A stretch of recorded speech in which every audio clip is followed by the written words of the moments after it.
information about music. All right. Before I go there, I want to read to you a little bit in the book of Ezekiel, chapter 10.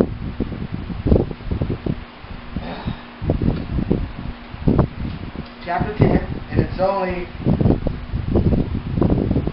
22 verses, so I'm just going to read right along. I'm not going to stop.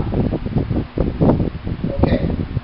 It says this: Then I looked, and behold, in the firmament that was above the head of the cherubims, there appeared over them, as it were, a sapphire stone, as the appearance of the likeness of a throne. Sort of like what we were reading last night in the book of Enoch, when it talked about the Most High's throne. 2. And he spake unto the man clothed with linen, and he said, Go in between the wheels, even under the cherub, and fill thy hand with coals of fire from between the cherubim, and scatter them over the city. And he went in my sight. And we read last night that Enoch was taken up, and these angels escorted him, and when they thought, they appeared as men. So here we're reading the book of Ezekiel, the same thing, that an angel appeared as a man. The Most High told him to go into where the cherubims and where the wheels are under the altar, and take under the cherubim and fill his hand with coals of fire from between the cherubim, and scatter them over the city. And he went in Ezekiel's sight. Verse 3. Now the cherubim stood on the right side of the house when the man went in, and the cloud filled the inner court. Then the glory of the Most High went up from the cherub, and stood over the threshold of the house. All right. And the house was filled with the cloud, and the court was full of the brightness of the Most High's glory. All right. And the sound of the cherubim's wings was heard even to the outer court, as the voice of the Almighty power when he speaketh. And it came to pass that when he had commanded the man clothed with linen, saying, Take fire from between the wheels, from between the cherubims, then he went in and stood beside the wheels. Verse 7. And one cherub stretched forth his hand from beneath the cherubims unto the fire that was between the cherubims, and took thereof, and put it into the hands of him that was clothed with linen, who took it and went out. Alright? Now, let me give you a breakdown or some background of what we're reading here. Now, the image of a city burned with fire came true for Jerusalem in 586 BC. In other words, the Most High, Ezekiel is seeing, he's seeing the Most High. Matter of fact, let me go to verse 1.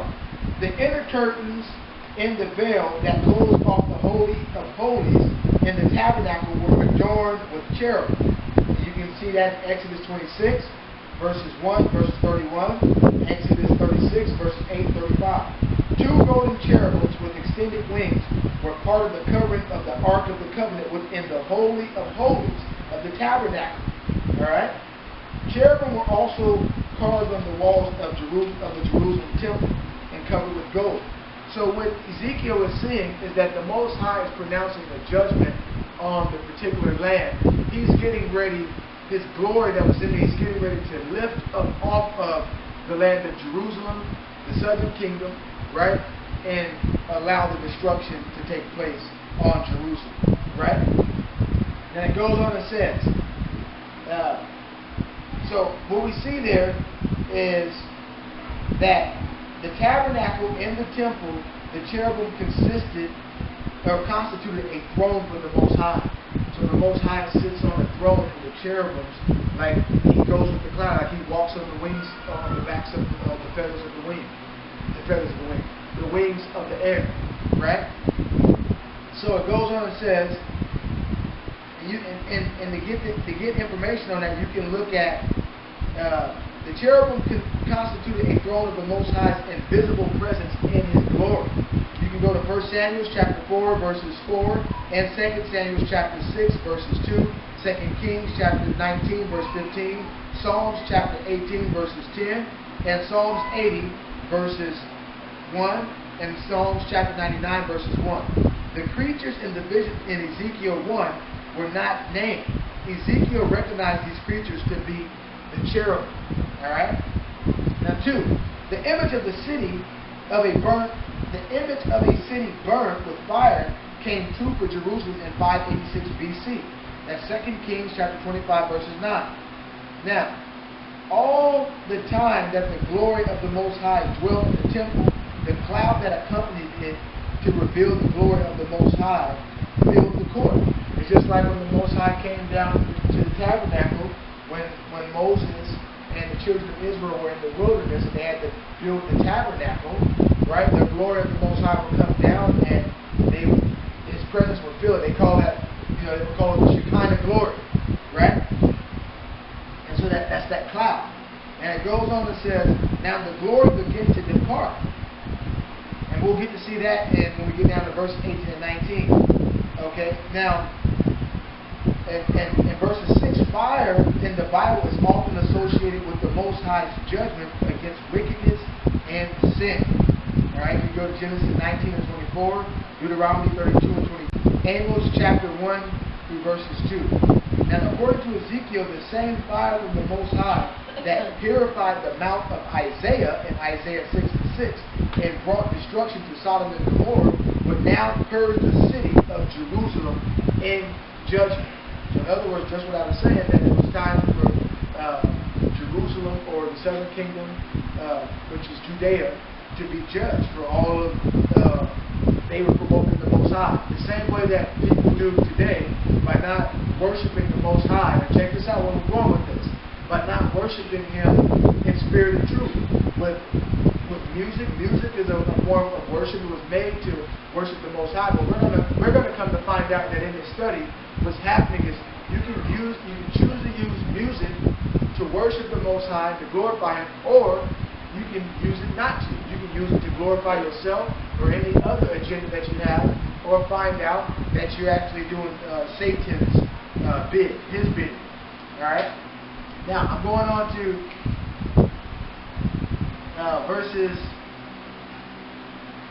verses 8. I'm in Ezekiel 10 and verses 8. 4 wheels and one likeness. And there appeared in the cherubims the form of a man's hand under their wings. Verse 9.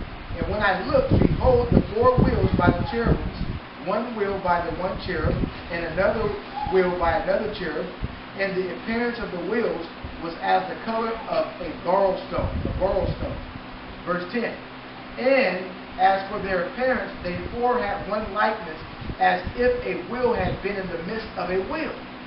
Verse 11. When they went, now understand that these things aren't easily explained. It's not like we can just simply explain this. You have to, there's certain things that in the Bible, it's describing the cherub and the living creatures. So when you go into Revelations, and it says the creatures, the 4 creatures that fall down before the Most High. They have eyes all over them and within them. They see everything. So this is not something where I'm going to sit here and make an attempt to say that I understand, I can explain everything. I can't. I believe the Bible for what it is. This is speaking of the living creatures, Lord, the throne of the Most High, that we were reading last night. He goes all the way from the lowest pit all the way up to the heights of the heavens. The heavens is the Most High's throne, right? So let me continue to go on. Verse 11. When they went upon the 4 sides. They turned not as they went, but up to the place whither the head looked, they followed. They followed it. They turned not as they went. And their whole body, and their backs, and their hands, and their wings, and their wheels were full of eyes round about, even the wheels that they 4 had. So it's almost like a describable, like wheels inside of a wheel. And wherever they go, it just goes boom, boom. That's how it travels, right? And it moves. Verses 12. Let's see what else I got. Let's see what else I'm reading. I'm reading Ezekiel 10 and 12. And their whole body, and their backs, and their hands, and their wings, and their wheels were full of eyes round about, even the wheels that they 4 had. These are the 4 creatures, right? Now let's see what it says down here in the background, the commentary. It says, 13, only the wheels were full of eyes round about them. Whereas here, the creatures in the eternity were full of eyes. The four creatures John saw around the Most High's throne were also covered with eyes. Just what I mentioned to you earlier in Revelation chapter 4. Now I'm going to go to Revelation 4 and read verses 8, and I'm going back to verses 13. Revelation 4 and in verse 8. And I'll go from verses 6. The four beasts full of eyes. And before the throne there was a sea of glass like unto crystal, and in the midst of the throne and round about the throne were four beasts, full of eyes before and behind. Alright, 7. And the first beast was like a lion, and the second beast like a calf, and the third beast had a face as a man, and the fourth beast was like a flying eagle. Verse 8. And the four beasts had each of them 6 wings about him. Now, I want you to remember that. We're speaking of cherubims. Why am I going here? Because when we go into finding about, we know that who we now know as the enemy or the evil one, at one point he was the anointed cherub. Okay? He was the anointed cherub. So, I'm looking into the Bible, we're reading into the Bible to see what particular cherubs, what was their duties that was given to them. Alright, so they rank high in order. They have a high rank. Right? Now, let's see this. I'm on the middle of verse 8.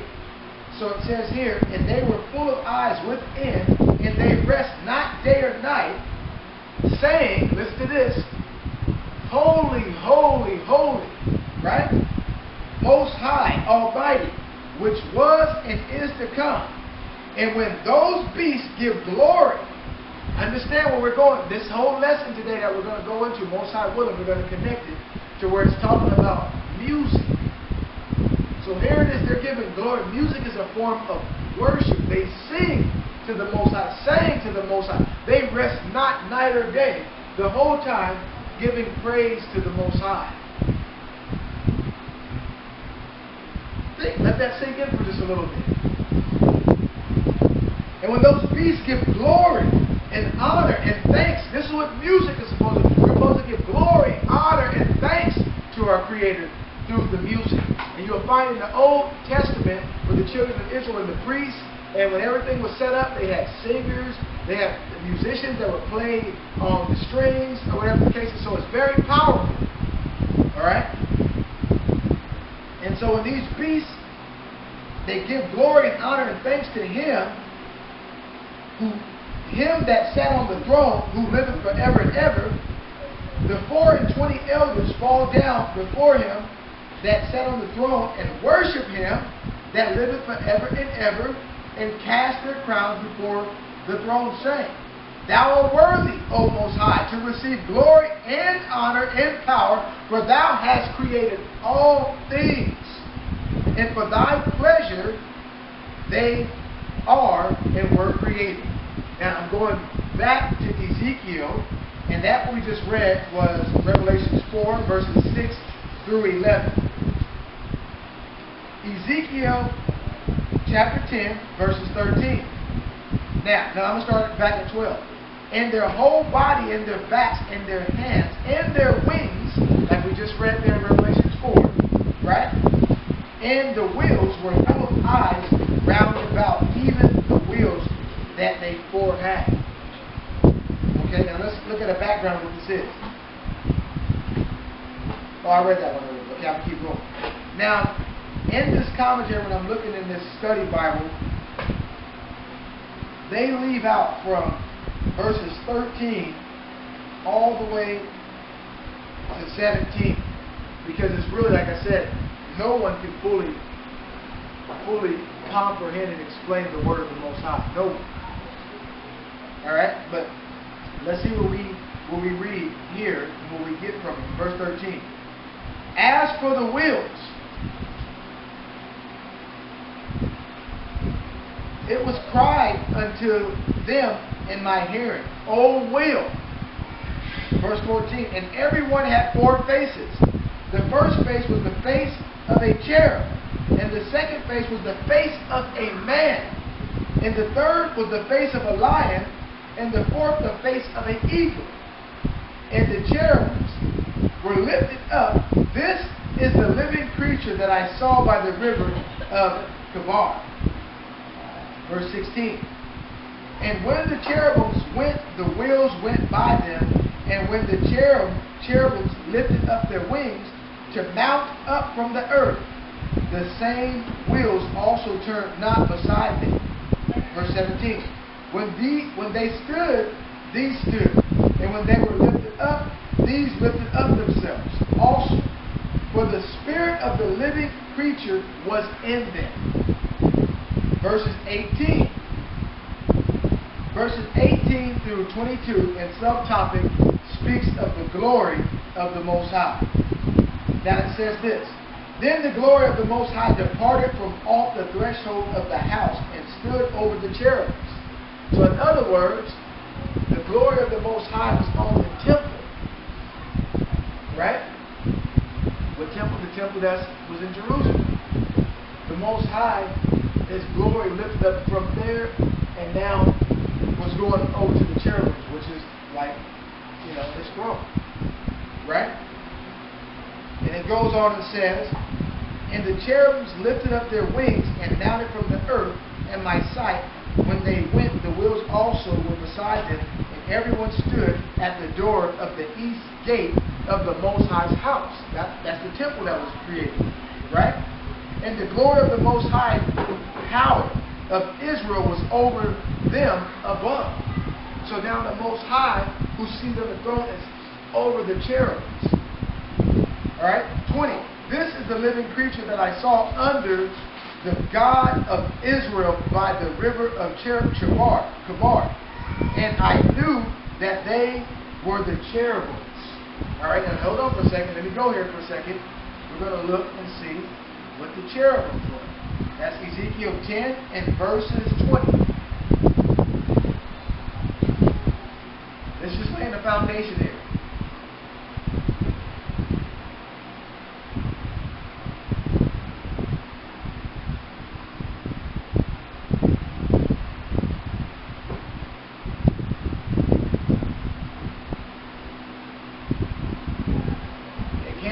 Certain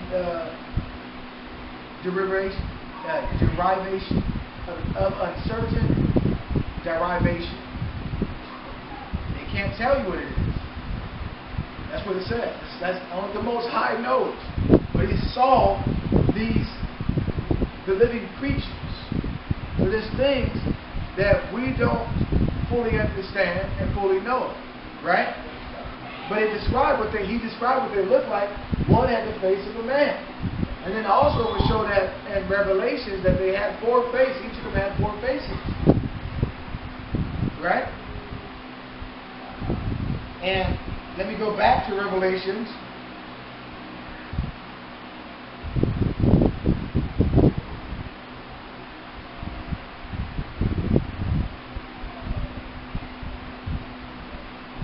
And the background of verses 11 says the beginning point of worship is to recognize that the Most High is completely worthy to be recognized for His unrivaled glory and honor.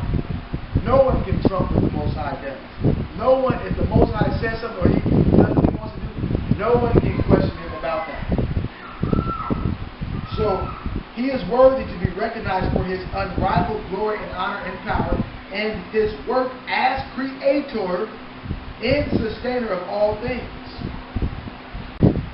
Everyone had 4 faces apiece. I just mentioned it, right? And everyone 4 wings.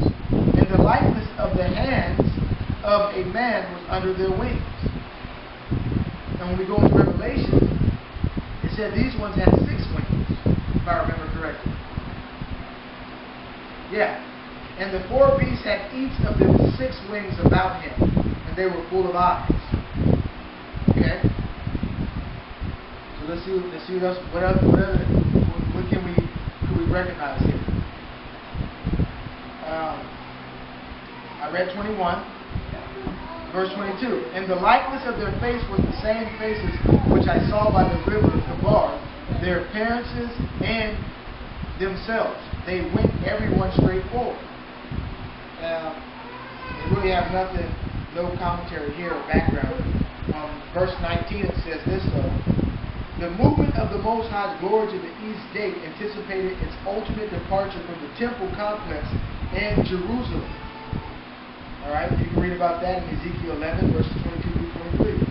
The east gate would also be the site of the final judgment of the Jews, or of Judea.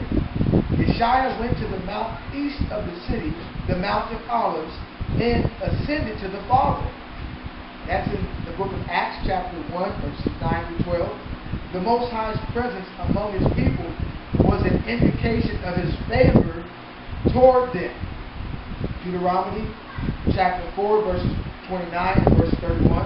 Ezekiel, book of Ezekiel, chapter 43, and verses 2, and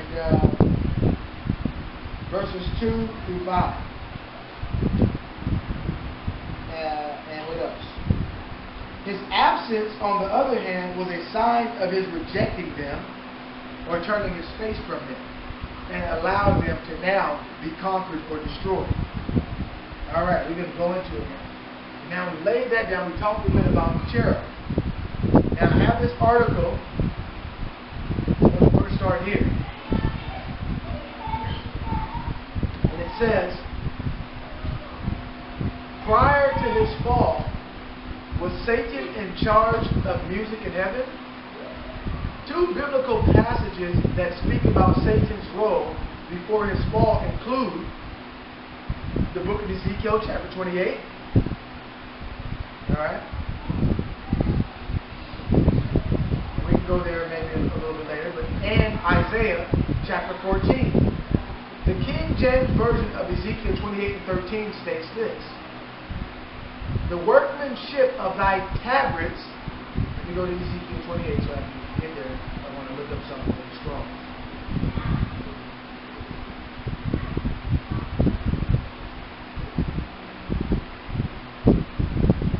Ezekiel 28 and I said 13. It's a little bigger.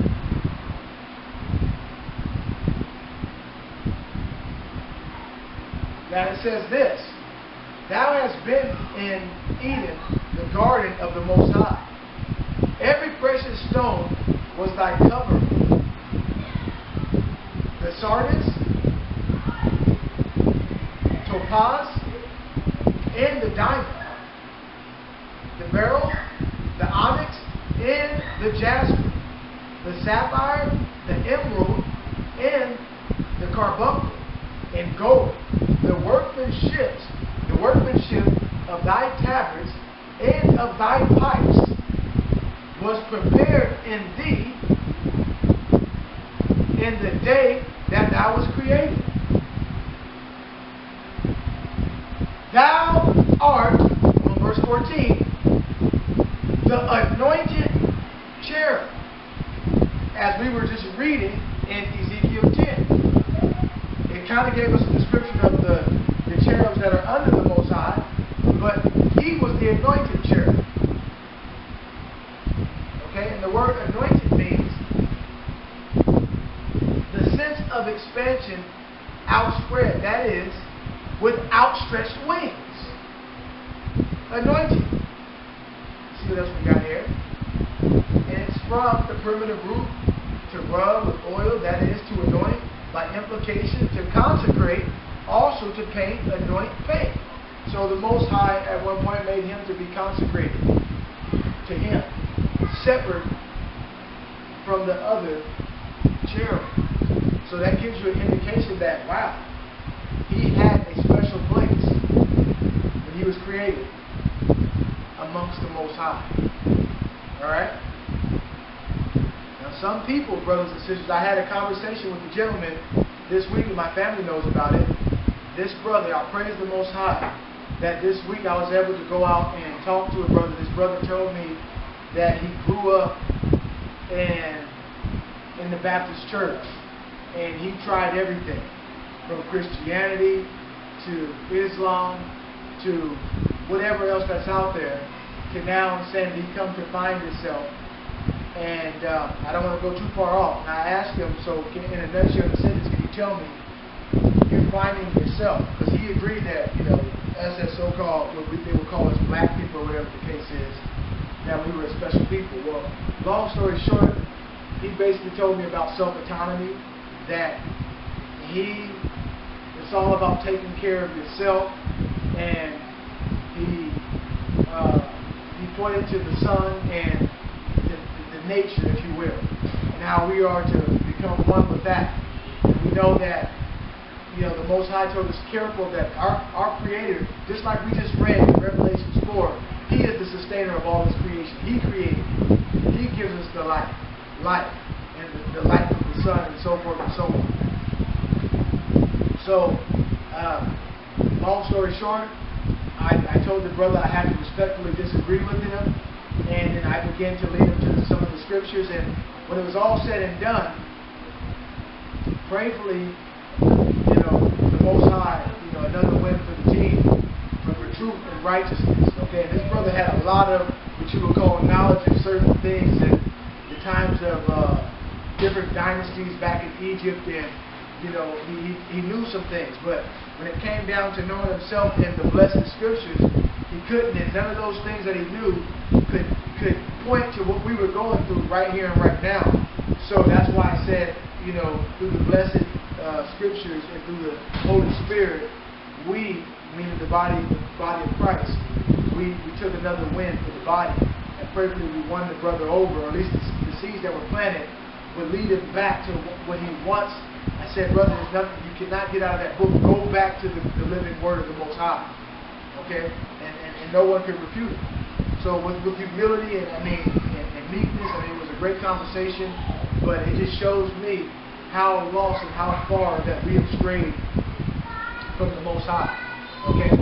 So anyhow, all of these particular religions, they lead back to the evil one.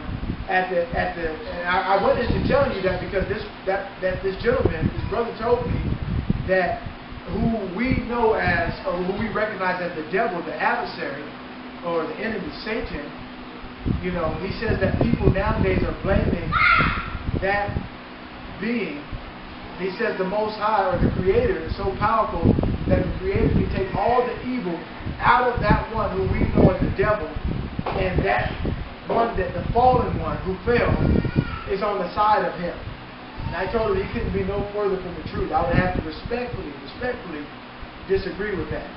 Okay? And so, going into the scripture, we talked about a lot of things. And when we were done, it was like some of the things he was talking about, I couldn't even really relate to him or talk to some of the things, because I told him I don't study things like that.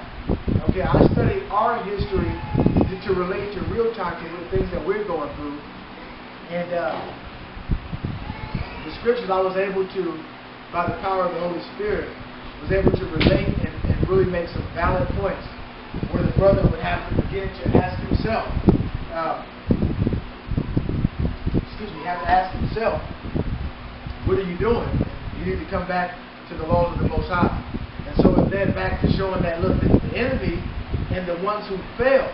Remember, he drew a third of the stars out of heaven, and we know that those stars, those fallen stars, represent angels. Okay, when they fall, they're like a blazing light.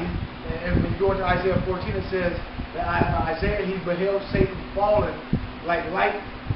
Okay, and when you look at what a star is made of, it's made of, I looked at it last night, of helium and, what was the other one?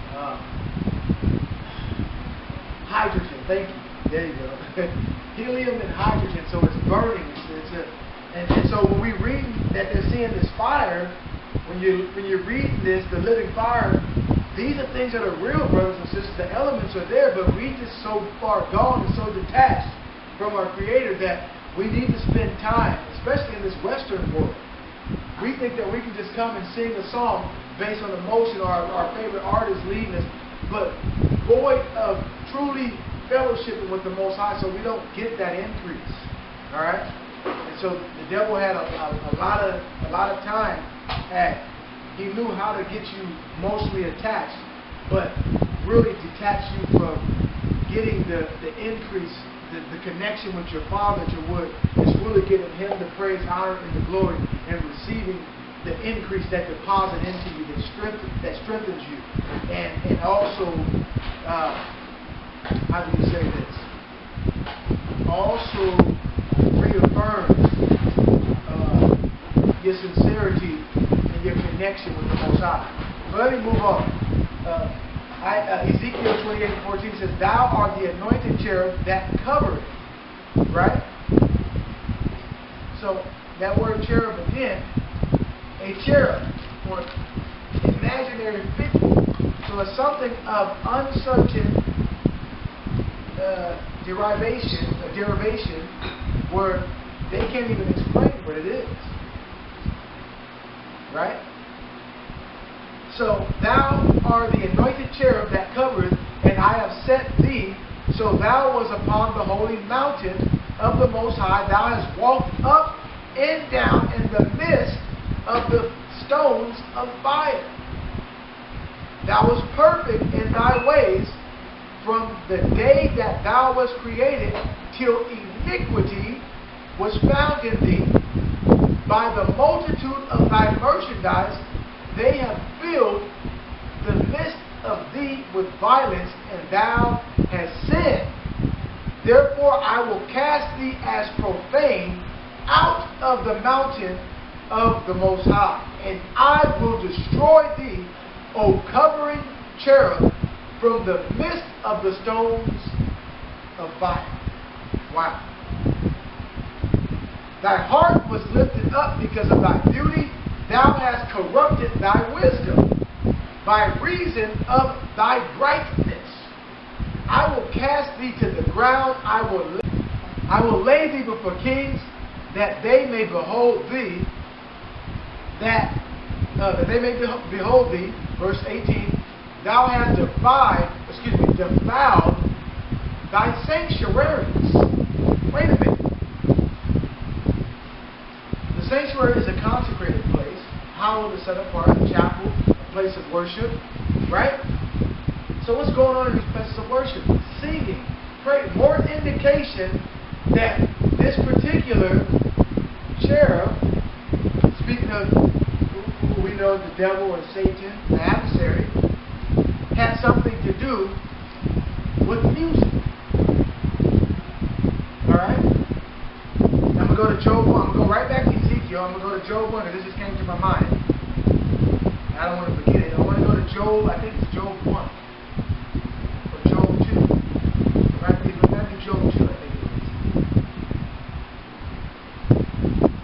Yeah, here it is. Job 2 and 1. Again, there was a day when the sons of the Most High came to present themselves before the Most High, and Satan came also among them to present himself before the Most High. Right? And the Most High said unto Satan, From whence comest thou? And Satan answered, right? Answered the Most High and said, From going to and fro in the earth, and from walking up and down in it. And the Most High, okay, that's all I need to go right there. I think I might have wanted to go to 1 and 2.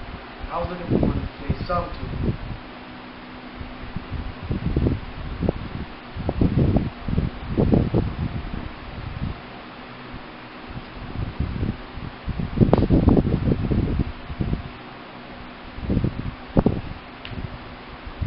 Pause it for a second. Okay, so what I was looking for, I got it now. So I went to Job 2, and now I'm going to Job 38. And here it says right here, when the morning stars sang together, and all the sons of the Most High shouted for joy.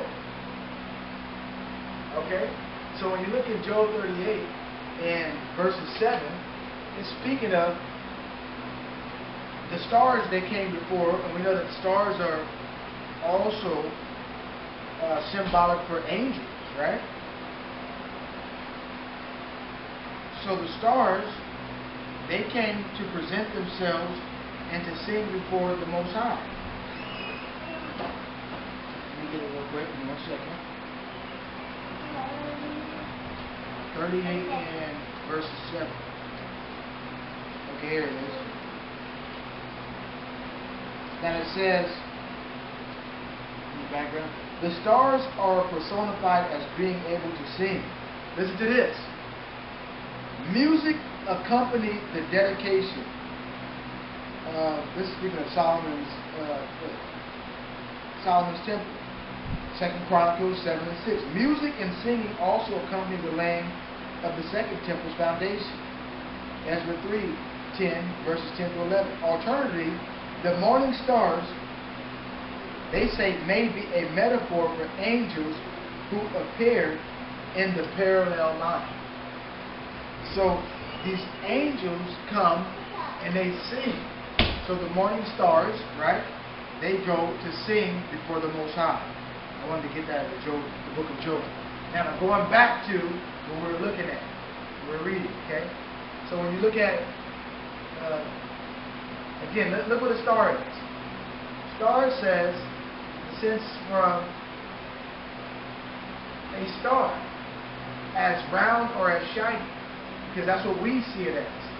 Figuratively, a prince, right? Going back to what we were looking at, where I was reading, in Ezekiel 20, going back to Ezekiel 28, and I left off on verses. So there was a lot of singing, huh? Yes. I left off on verses 18, I believe. Yes, 18. Okay. Now, going back to what I was reading. So prior to his fall, was Satan in charge of music in heaven? Did he have something to do with it? We knew that he was the anointed one. We just went to that. I laid that down to show these other cherubs. And also we went to Ezekiel to show how he was created, and that his pipes, and that he was dressed, he was really apparel, he was really set apart, right? Now, the Hebrew text, let me go. Let me go this part. The workmanship of thy tabrets and thy pipes was perfect in thee in the day that thou was created. Based on this verse, some believe Satan was a music leader or was in charge of music in heaven. Is it true or not? I can't say it is or not. The one thing I can say is that music was made to worship the Most High. And what we do get from the text is that he defiled them. So if he was singing, and yes, he was in the heavens, we do understand that people today go get information, they link into what these call a guide or a spirit source that helps them sing, helps them write, helps them do certain things. Just like when we're filled with the Holy Spirit brings out good things in us, the things of the Most High. Only the Holy Spirit knows the things of the Most High. So it brings those things forth. But the other spirit of the enemy, or the spirit of the world, or Satan, brings out evil things. And so he knows how. We're going to go into it today. How he uses his influence, uses the knowledge that he had. We read last night that the heavenly watchers, they did have some knowledge, right? But they didn't have all of the knowledge. And the Most High says, wisdom, Satan's wisdom has perverted and blinded him. He thought the Most High is all-knowing. He's not all-knowing. The Most High is. So the Most High already got him beat. He created him, right? The Most High created, not that Satan, he created him that way, but he ended up being that. So, now the Hebrew text of this verse has been difficult to interpret. It says modern translations offer a slightly different rendering and crafted in gold were your settings and your engravings. On the day that you were created, they were prepared. That's the ESV version. The Greek translation of the Old Testament, the earliest translation of the Hebrew text, includes the list of stones used in the breastpiece of the high priest in this verse. Though uncertain, the focus appears to be on the various stones that represent beauty rather than on music.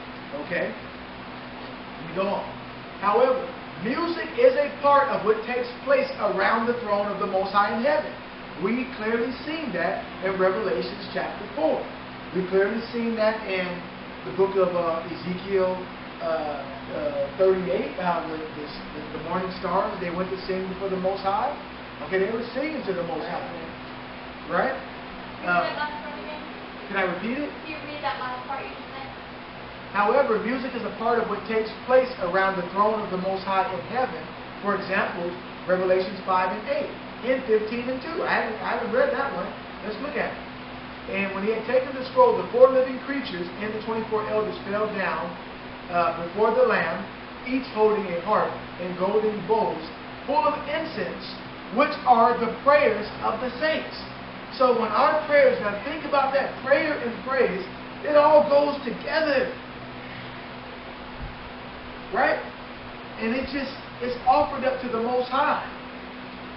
Let me read verses 15, or let me read Revelation 15 and 2.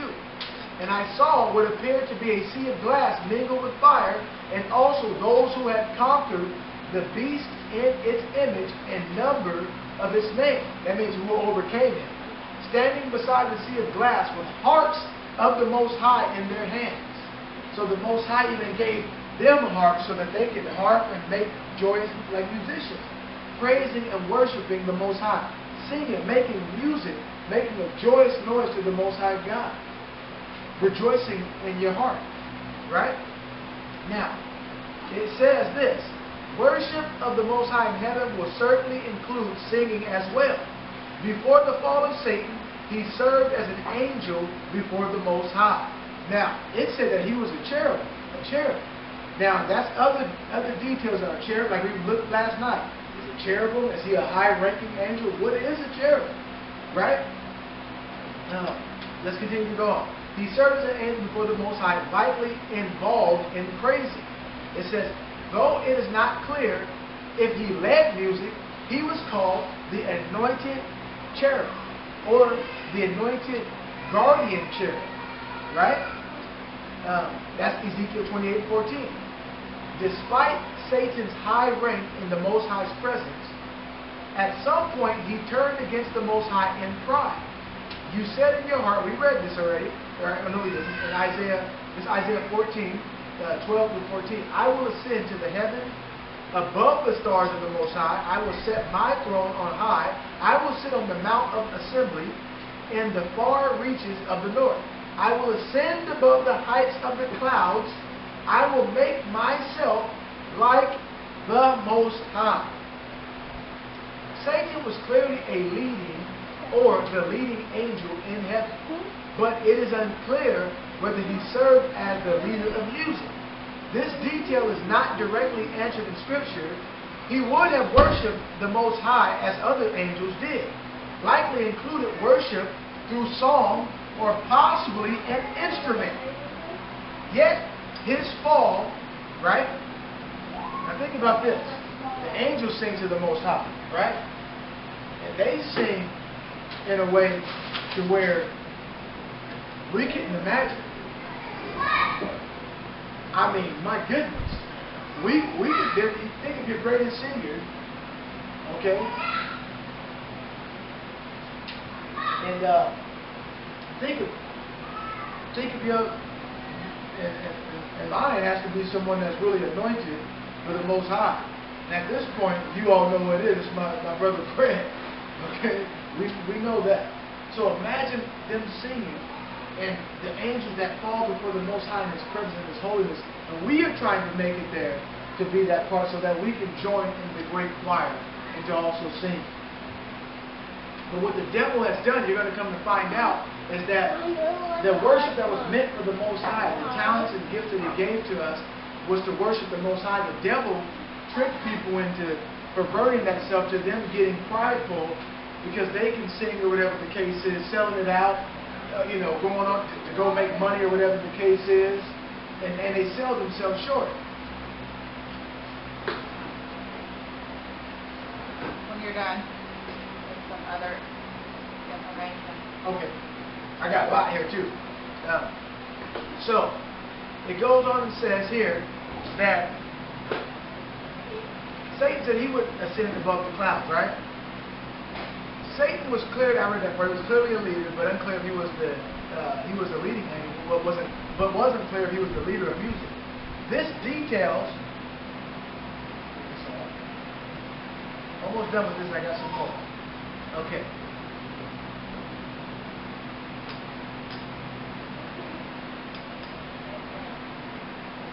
This detail is not directly answered in Scripture.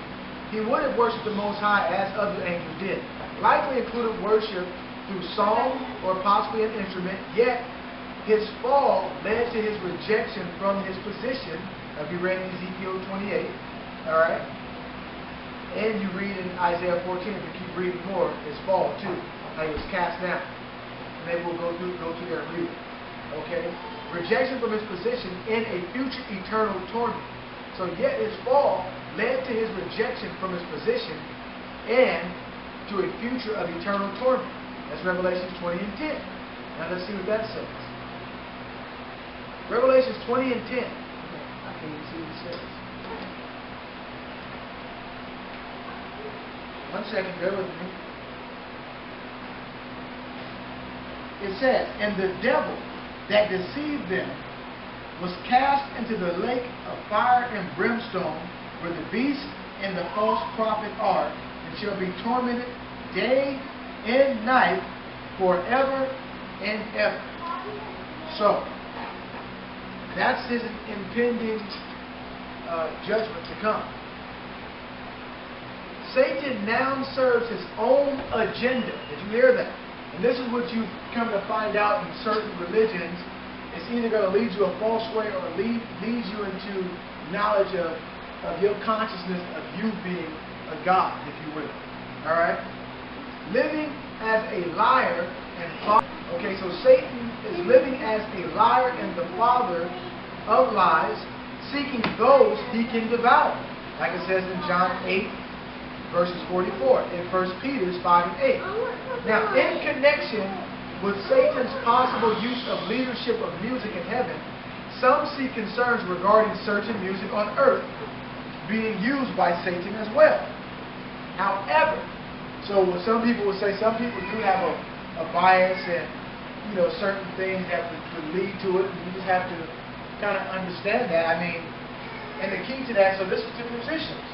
We got to be very, very careful to some of the things that we're doing, because one would take something that was defiled and then try to offer up something to the Most High.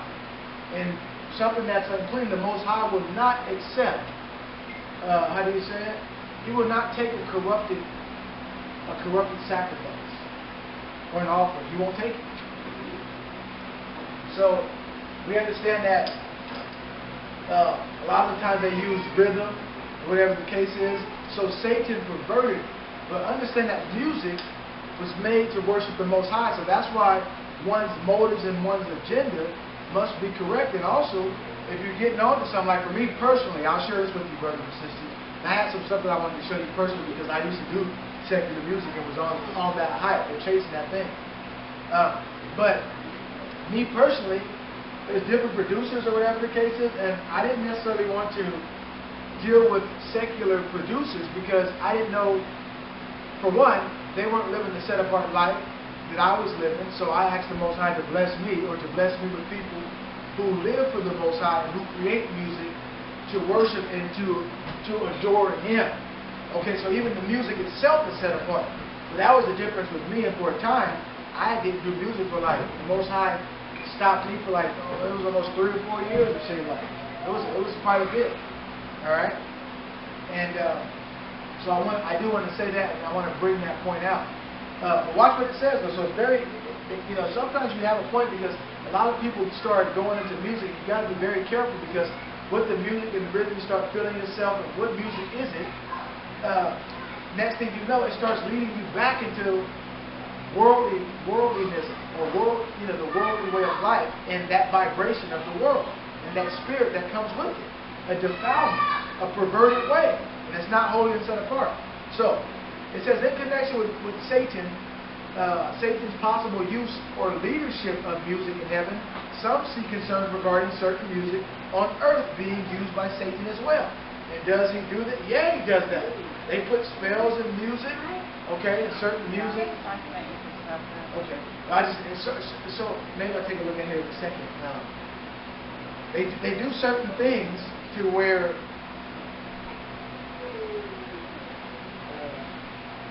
well, you can open it up. If you haven't opened up my yours, read to me, Michelle. I'll bring it forward. I texted you. I know, but I have so much stuff open there. If you have it open there, let me see the more stuff. I don't want to open it up on there and make it lose my place. You don't have to open it on your text message. It is? Yeah. I thought it was a link you said. No. Oh, okay.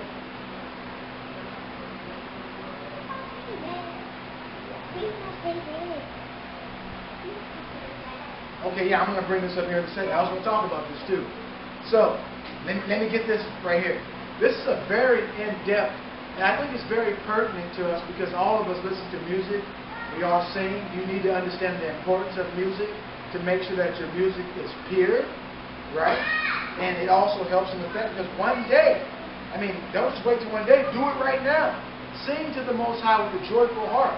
That's why me, like when Brother Fred was singing that song right there, it really began to move me because I could feel the Spirit, the Holy Spirit that was on our brother, that it just, it touched me in a way to where I start singing to my Father for everything that I'm going through in my personal life and my walk and my fighting of faith, to where I just wanted to, all I wanted to sing is Father. If I just cry, Father, that's it. I'm crying to my Father, Father, praying to Him, singing to Him. Help me, save me, that He hears me. So, some see concerns regarding certain music on earth being used by Satan as well. Now, I'm going to go right into it with my wife, she sent to me right here. Like exposing the works of Satan in popular music. Because why? How do we know this? We know that in Luke chapter 4, that, let me go to it real quick. Satan uses, so we're going to show this through scriptures. Through thy precepts we can understand. Now we know that in Luke chapter 4, Yeshua was filled with the Holy Spirit. For as it renders here in the book, the Holy Ghost returned from Jordan and was led by the Spirit. He was led by the Holy Spirit into the wilderness, being 40 days tempted of the devil. Alright? The devil came tempting him. Yeshua was disciplining himself, and like a lot of the prophets and holy prophets, what he did, he separated himself from the flesh. Okay? So, listen, brothers and sisters, if you've never heard it, you're going to hear it again. You've probably heard it. Sometimes you need to put down these social devices. You need to put down eating food all the time in your own conversation. You need to set that stuff aside and just open up the book. I say it to myself at times. I have a hard copy. Go into the book itself and read it and begin to spend time with the Most High. You need to spend time in prayer with the Most High. Okay? So this is when we get the sense of here when we're looking at Luke 4. Yeshua was fasting. Okay? And when you do that, you're getting closer. Prayerfully, you're maturing in the Spirit. And you're understanding that you're walking your purpose that the Father has placed you in. So you know that you need to do this so that way it fights off certain desires and things that try to control you. Alright? But I don't want to digress and go somewhere different. Verse 2, being 40 days tempted of the devil, and in those days he did eat nothing. So, right? He was fasting.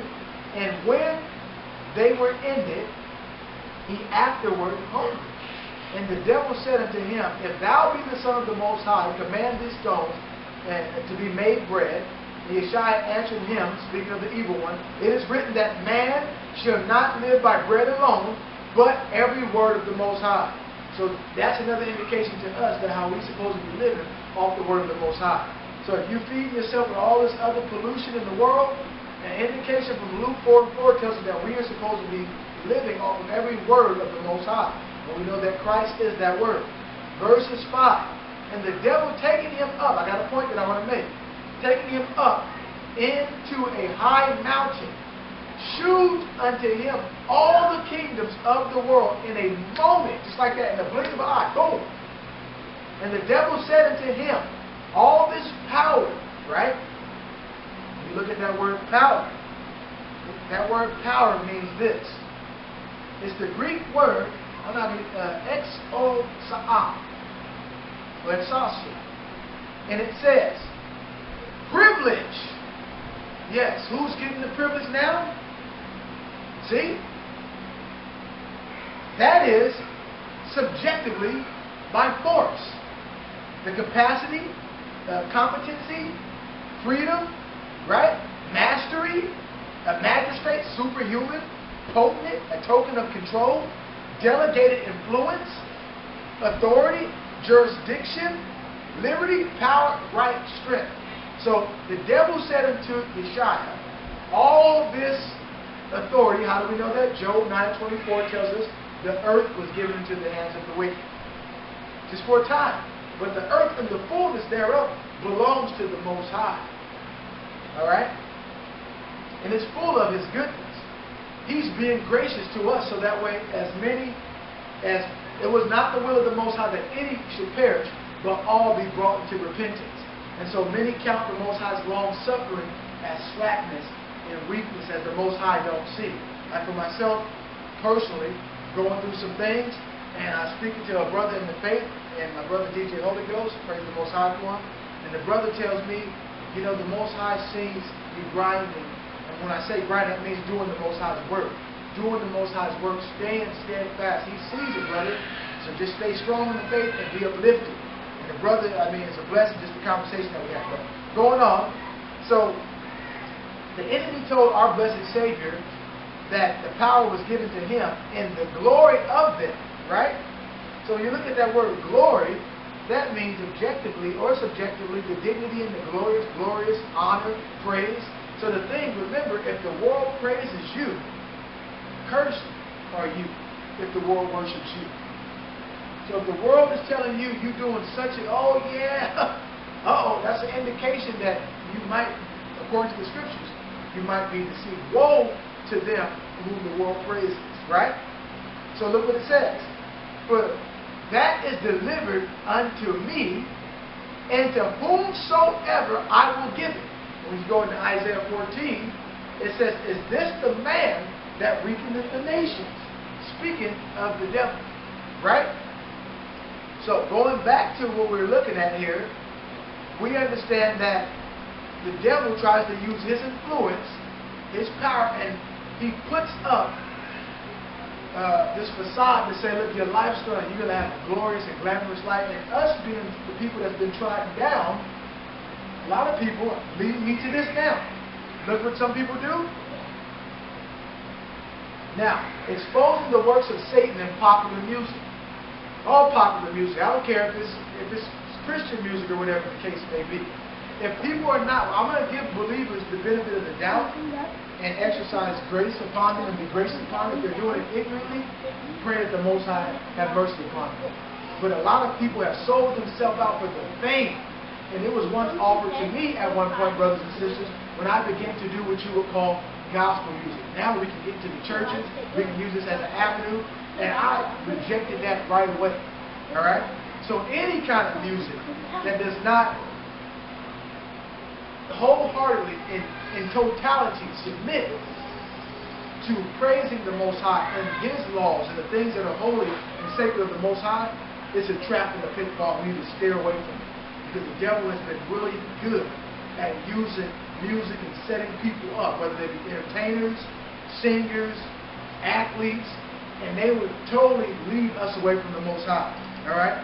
So those who we need to look at is those who are well disciplined, and we need to pray for those brothers and sisters and pray that the Most High continue to strengthen them. Now, the spirit behind most secular music is satanic.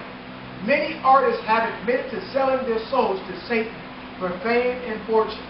Many artists have also admitted themselves to channeling or being a conduit for evil spirits to create or perform their music.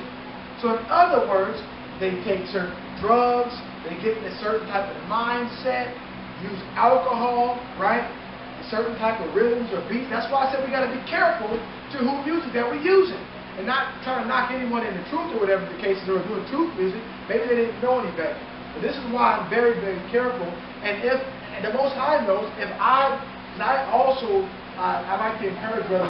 I'm saying to the work that the brothers and sisters are doing, but if I'm not giving any praise or the Most High praise, honor, and glory to no unclean thing. I don't care if it's the music that they did or nothing. I'm not paying any homage or any attention to it at all. I renounce it and I denounce it in the name of Yeshua. Okay? So that's what I'm doing when it comes to music and stuff.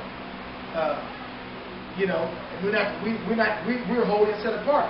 So the devil wants us to voluntarily, give homage to this and be playing this music that sometimes we have no idea, because certain people may not have their own, what you call, studios, or where they're able to link in with producers. So I'm praying for producers who live the set-apart life. I'm praying for singers and musicians and artists, whether they do rap or whatever your talent or form is that you glorify the Most High in.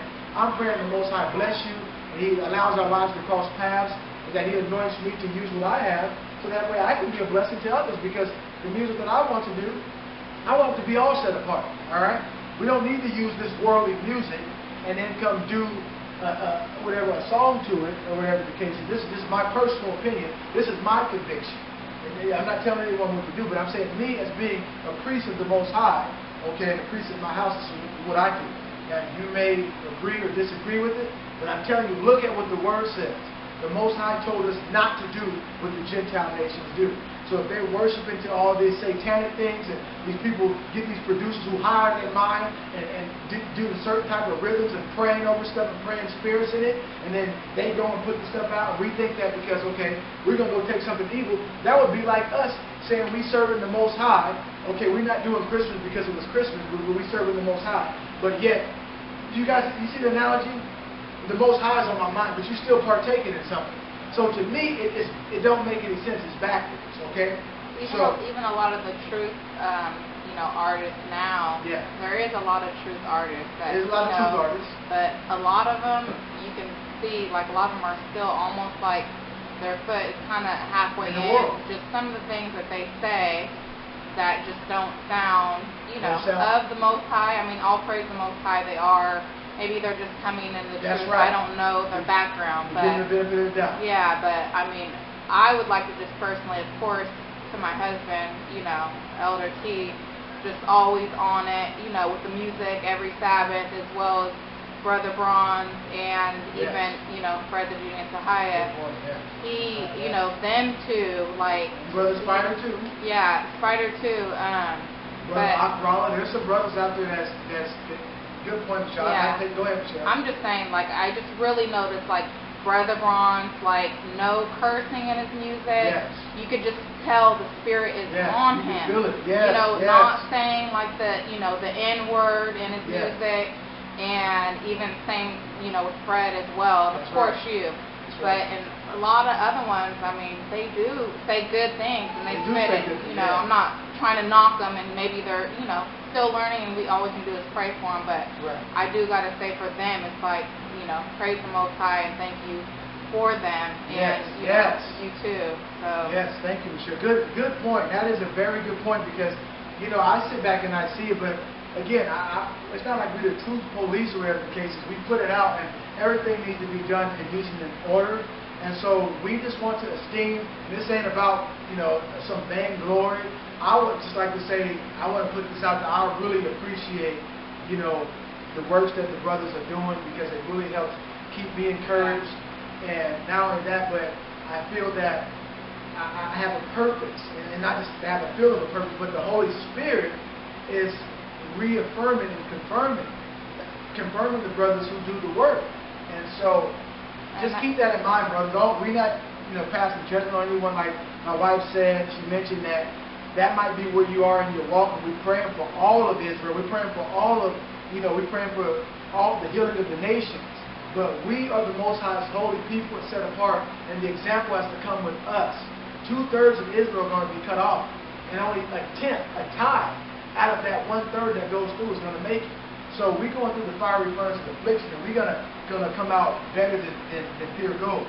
So going back to what we're saying, and not only that, even to those people who are in what you would call, they say Christian hip-hop, there are people who are living the life they may not know yet. So we're not be thankful for them as well. We're thankful to the Most High for them as well, and that we want the Most High to be glorified. That's what we're saying.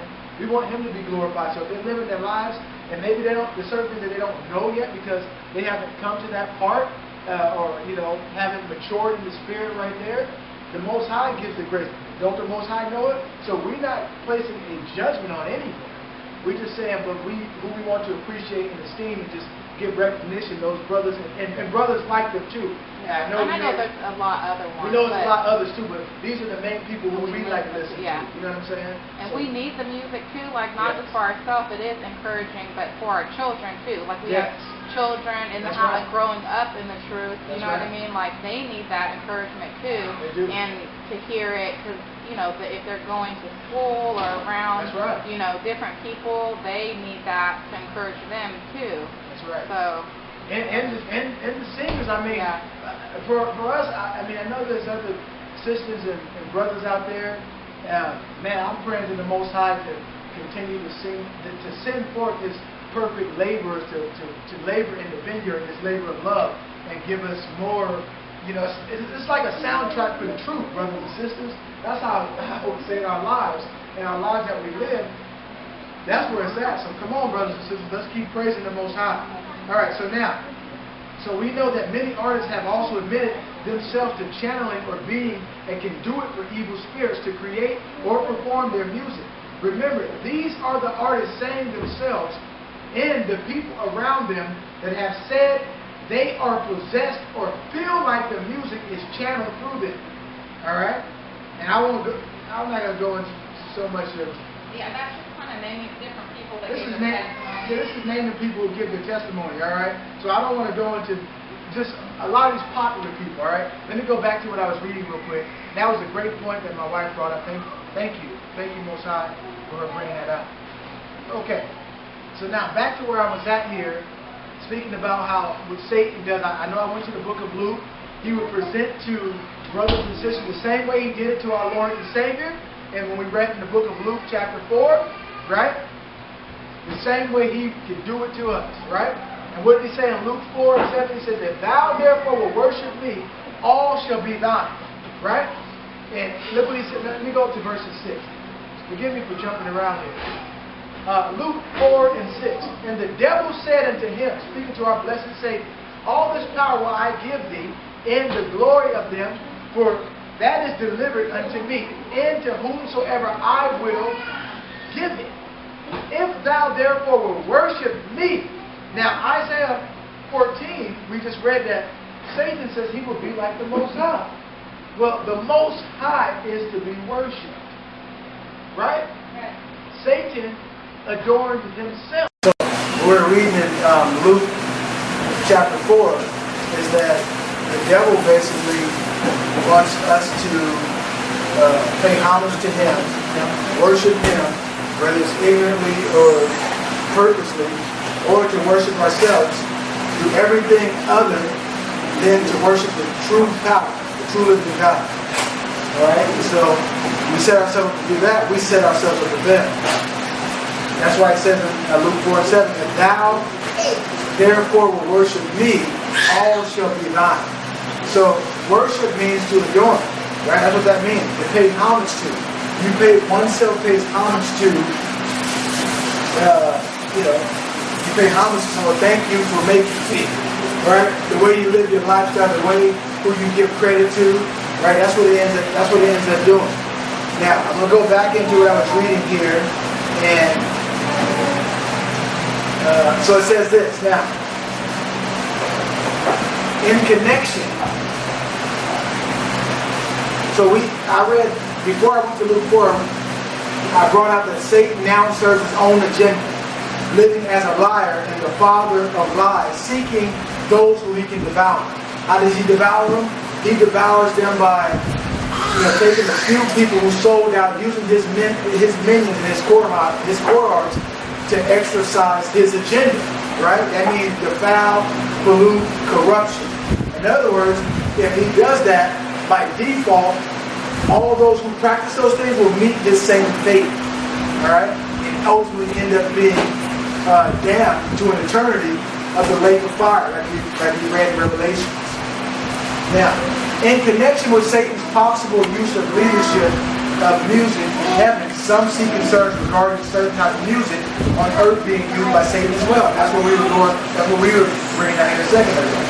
All right. However, music was created by the Most High to bring glory to Him, as we were reading in Revelations 4 and Revelations 5. The creatures that bow down, they take they sleep not day or night, and they sing holy, holy, or they say holy, holy, holy is the Most High God Almighty. Right? Now, also His people are called to use this art form to honor His name and to serve others. So again, when we were esteeming the brothers and sisters who do the work, we thank the Most High for them. We thank the Most High that He woke us up so that when He recalls, it's the Most High's Holy Spirit in you brothers who led us to you. And we understand that Satan tries to mimic that. He tries to mimic the anointing of the Most High because he was the anointed cherub. Right? And so that means that he was a high-ranking cherub. And so he had knowledge and wisdom. He was very skillful and tactical at what he did. And became masterful at it.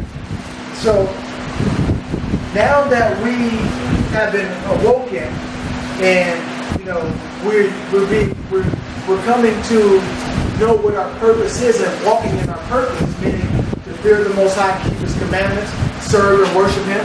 We're looking at every area of our lives and making sure that our life is to bring honor and glory to the Most High. Okay?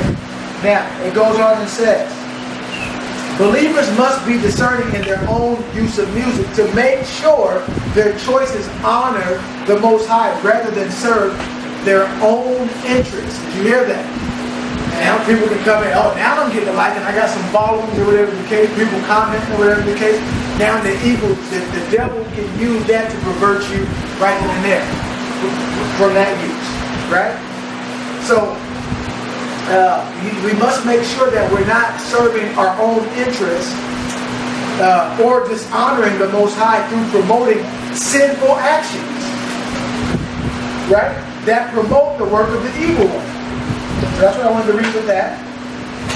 And I'm going to go over here I want to give the definition of music. The definition of music means vocal or instrumental sounds or both, combined in such a way as to produce beauty of form, harmony, and expression of emotion. And didn't that describe, we went back to Ezekiel 28 and verses 14. Let me go there real quick. Ezekiel 28 and 14.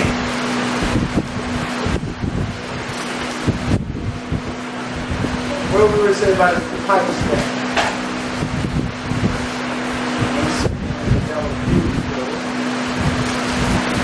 Oh, Ezekiel 28:14. Thou art the anointed cherub that covereth, and I have sent thee so. Thou was upon the holy mountain of the Most High. Thou hast walked up and down in the midst of the fire. Thou wert perfect in the day.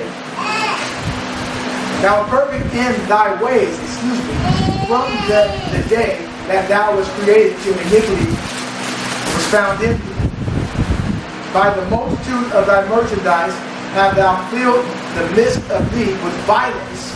So now when you begin to look at certain type of music today that's prospering, it leads to destruction. It has a destructive pattern to whether someone is destroying themselves, where nowadays what's prominent nowadays, people killing each other or whatever the case, people rapping about they'll smoke someone or they'll kill this person or whatever the case is.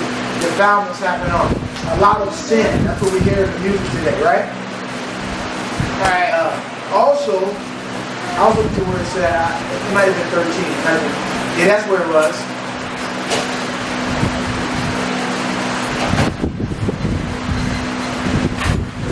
So all you have to do is read Ezekiel 28, and if you go to 12, Son of man, take up this lamentation upon the king of Tyrus and say unto him, Thus saith the Most High Power, Thou sealest up the sum, full of wisdom and perfect in beauty. So in other words, we know that this particular king was being used by the enemy, okay, because he needed someone that he can use as a physical material that he would basically use as a host. Alright? Now let me continue to move on. So now we have the definition of what music is. The art or science of composing or performing music. Alright? The sound perceived as pleasing and harmonious. Right? The background music of softly lapping water. Now let's go on some more. When you look at the word music in the scriptures, that particular word music, it appears 16 times. If I'm not mistaken, I'm going to pull it up right now.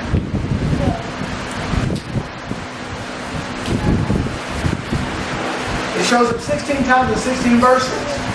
That word music, the first place that it shows up as the word music is in 1 Samuel 18 and 6. And that word music means this. A musical instrument, a triangle, or perhaps rather 3 strings loops. Alright, 3-fold measure perhaps, a treble, ephod, or ephod, also an officer, a general, or a third rank, upward, that is the highest, a captain. That's where they can interchange that word music. Music also, the next place that is used in 1 Chronicles 15 and 16. It says, and David spake to the chief of the Levites to appoint psalteries and harps. I skipped something. To appoint their brethren to be the singers with instruments of music. So there's actually instruments of music, and I'm going to go into some of these instruments of music. Now, music, if you go into that word, it is, if I'm pronouncing it right, Shir Shirah, or Shah Shirah. It is H7892, and it means a song abstractly singing, musical, or music, musical singing, or singers. And if you go to H7891, it says this. The second form from being the original form, it means rather identically strolling ministry to sing. So it means to sing, a singer, singing man or a singing woman. That's what music means. Now, next thing I'm going to go into is, I have it here, I have pulled it up. I have another article pulled up that I want to show you guys. Maybe this one I didn't pull. This one I have it here. One second. This next one says this.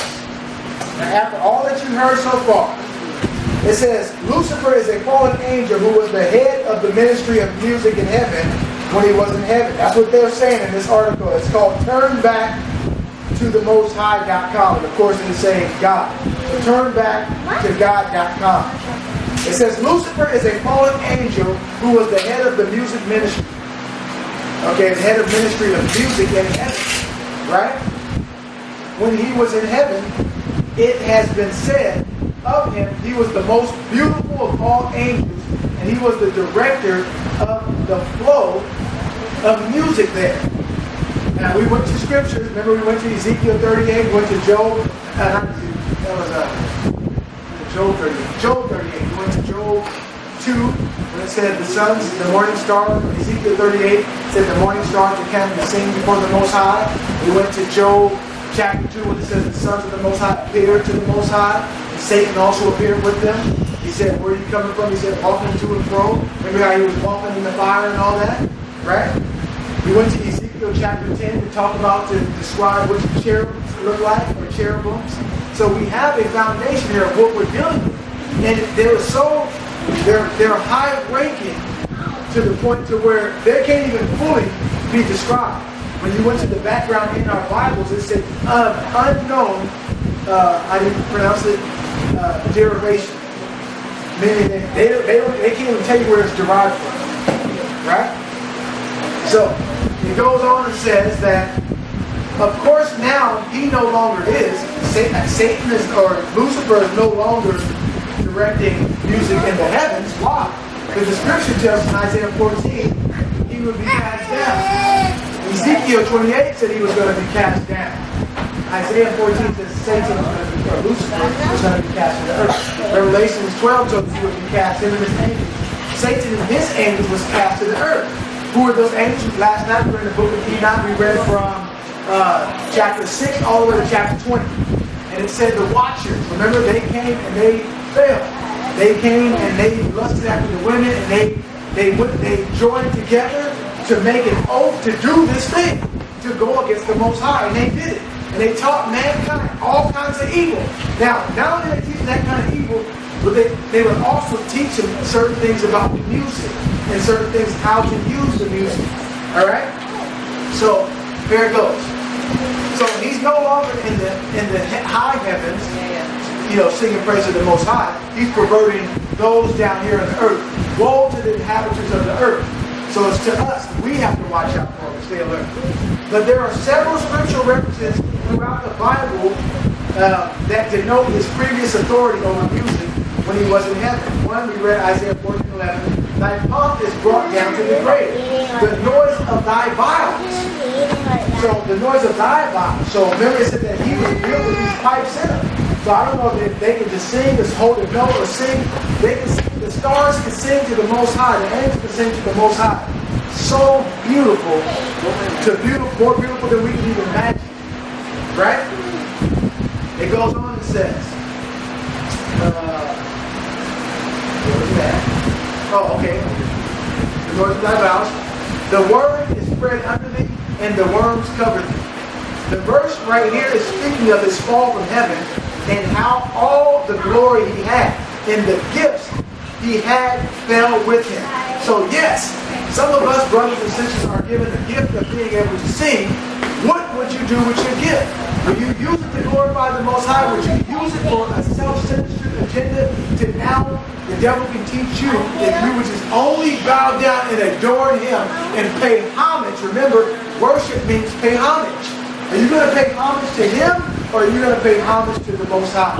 Are you going to sell your soul with money, or are you going to come and you're going to suffer and go through the fiery furnace of affliction with all your brothers and sisters who also have been given a gift, talent, whether they produce music, whether they sing, whether they're able to write, whether they bring forth spoken word, whatever it is? Are you going to sell out?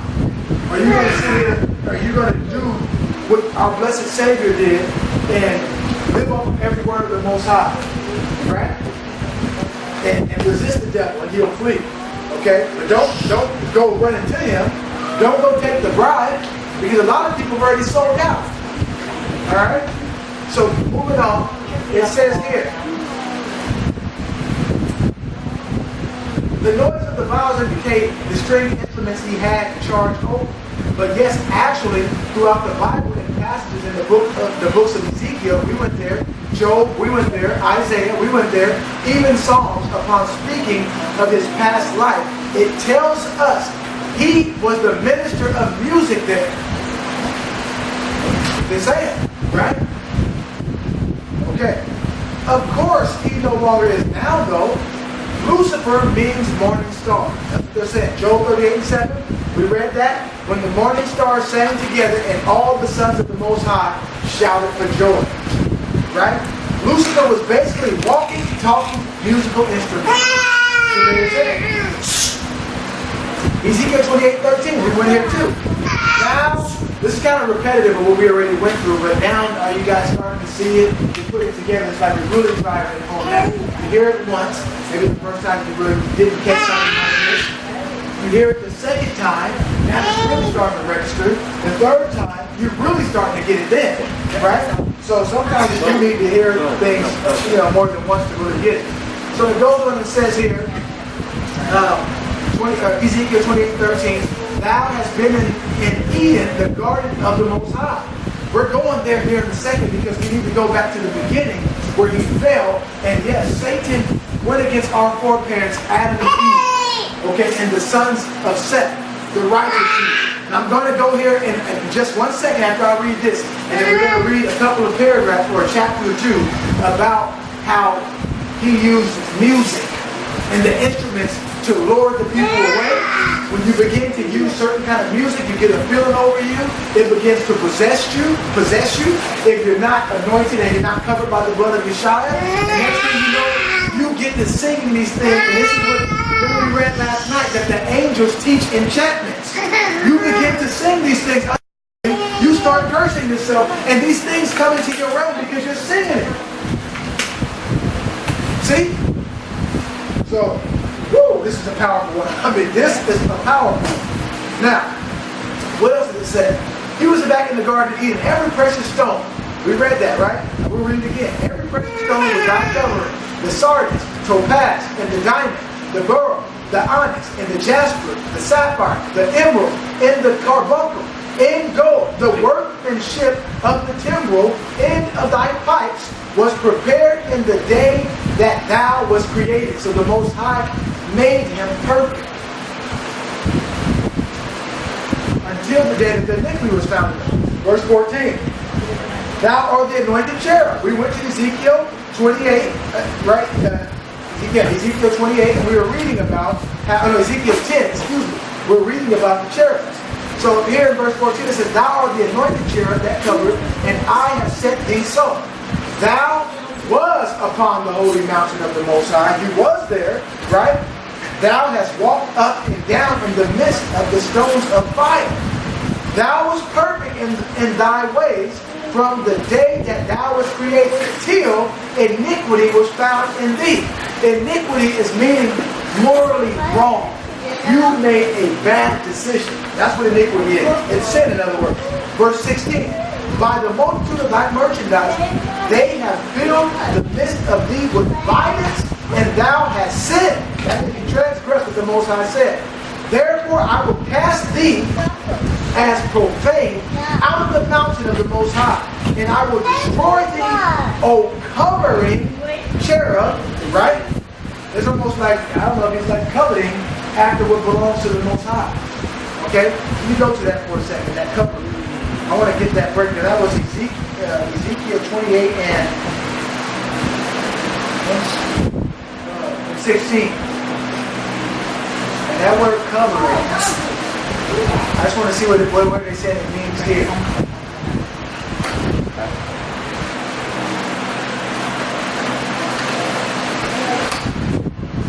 Okay, that word covering here, it says sakak, a derivative root proper to entwine as a string by implication, to fence in, to cover over, protect, cover, defend, hedge. Okay, so that's what it says. He was the covering, and he used to defend the glory, the light of the Most High. Right? That's what that word means now. So yes, that's what he was. He was like a light bearer. That's what he was. Right? Okay, going on. What else do we have here?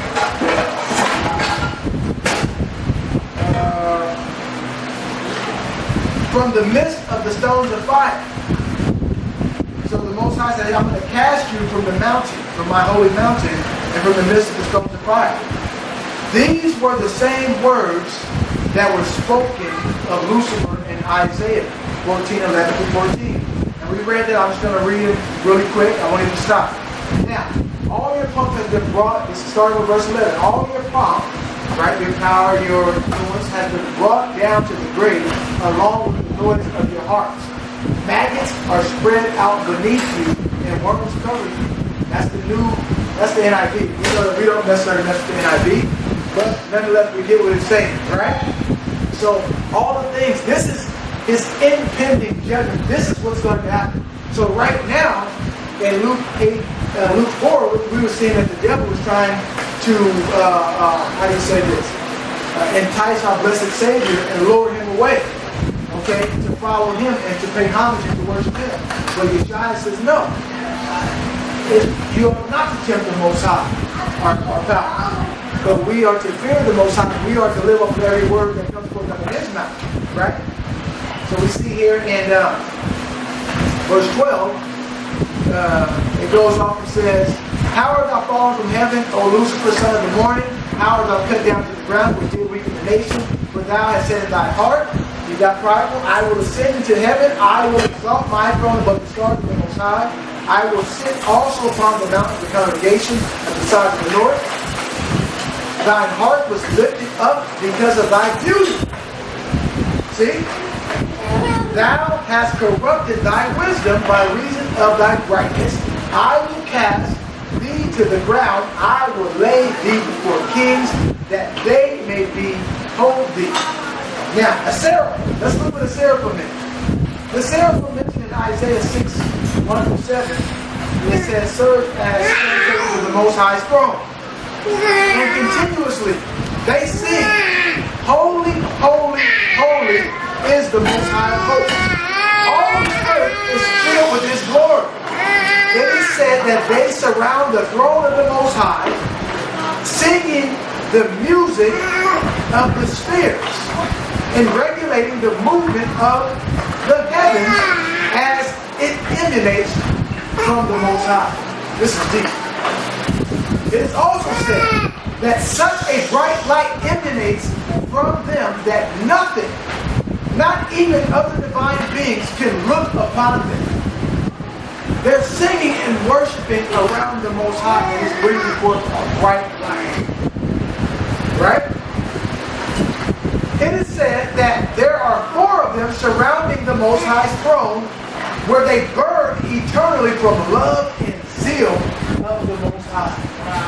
Remember the fire that we seen that throne that Enoch said he went to another house that was more brilliant in appearance, that he can't even describe it?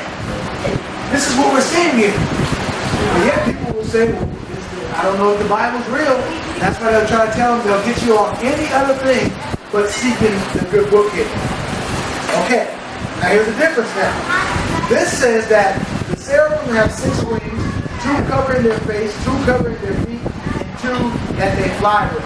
That's in the book of Isaiah, chapter 6, 1-7. Now, unlike other seraphim who had 6 wings, this says Lucifer was future. It says he was future to have had 12 wings. I don't know if that's the case or not. I haven't read that myself, but this is what it says. Now, the cherubim, singular cherub, are beyond the throne of the Most High. They are the guardians of light, right? They cover, they protect the light bearers. The guardians of light and of the stars. Now it makes sense when he said he drew 1/3 of the stars out of heaven. It is believed that although they are removed from man's plane of reality, the divine light that they filter down from heaven still touches the lives of living beings. They have 4 faces, one of a man, ox, lion, and eagle. The ox face is considered the true face. As later on in Ezekiel, the ox face is called a cherub face. That's Ezekiel chapter 10. We just went there and we read that. They have 8 enjoined wings covered with eyes, and they have ox feet. Cherubim are considered the elect beings for the purpose of protection. Cherub guard Eden and the throne of the Most High.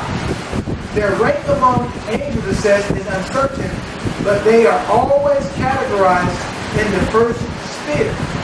Some believe them to be an order or a class of angels. Others hold them to be a class of heavenly beings higher than angels. Cherubim are said to have perfect knowledge of the Most High, surpassed only by the love of the seraphim.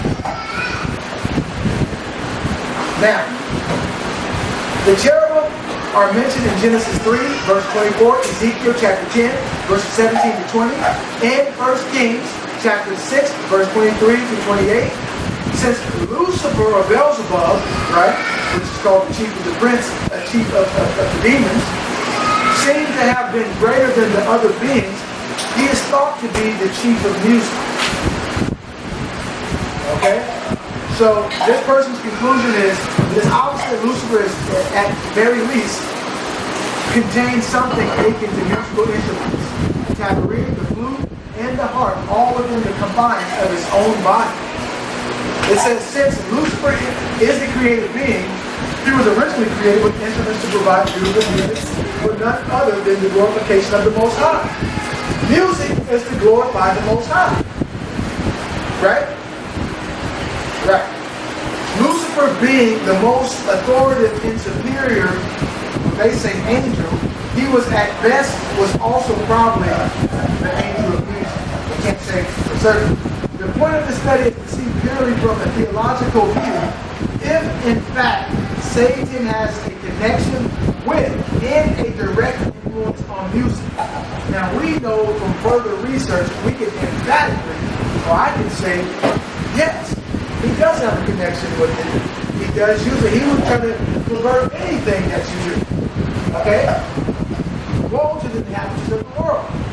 So, moving on, which has become undoubtedly clear that he does. We must remember that some, they say some, not all music can come from, it says, we must remember some, not all music can come from evil sources, no matter how lovely. Beautiful or pleasing it may sound to the ear. For we know that the devil can masquerade as an angel of light. That's 2 Corinthians chapter 11, verse 14. Music, this person says, I believe, has a twofold purpose. To glorify the Most High, or not. That's the purpose, that this person says. It's as simple as that. As we have seen, music was initially created for the purpose for that purpose up until Satan's rebellion. What he has done with the music from that point on becomes a whole other issue. Alright, this person says that they had a collection of so much music. I have some other information on here. Brothers and sisters, if you care to take a look. I myself, I wanted to show you this real quick. Just a piece of it before I go into it. I need to zoom in on the camera up there. I need to zoom in on the TV. My brothers and sisters, I'm going to show you a little bit of this right here. Some of these things which you see in here, this is from back in 2009. And at this point, there's boxes all around this counter through our whole kitchen. I'm trying to see if you can get an idea of what happened. This is a part of my testimony. This is over here. It's a part of the testimony that I wanted to give. I basically... Okay, so what you're seeing here... A person that was self-centered to a person that just was, I guess, ungodly as you, that kind of, it's kind of hard for me to say that I always felt that I had God, but I just wasn't obeying. So that's why it's a must that this has to be destroyed. It has to be destroyed within the first one. I wanted you to hear that it has to be destroyed. Now, my family and those who personally know me, they know that. I'm not going to play with it. I got a lot of other information. I hope you heard that it said it was going to be, we actually destroyed, I don't know, it probably was over 5,000 CDs.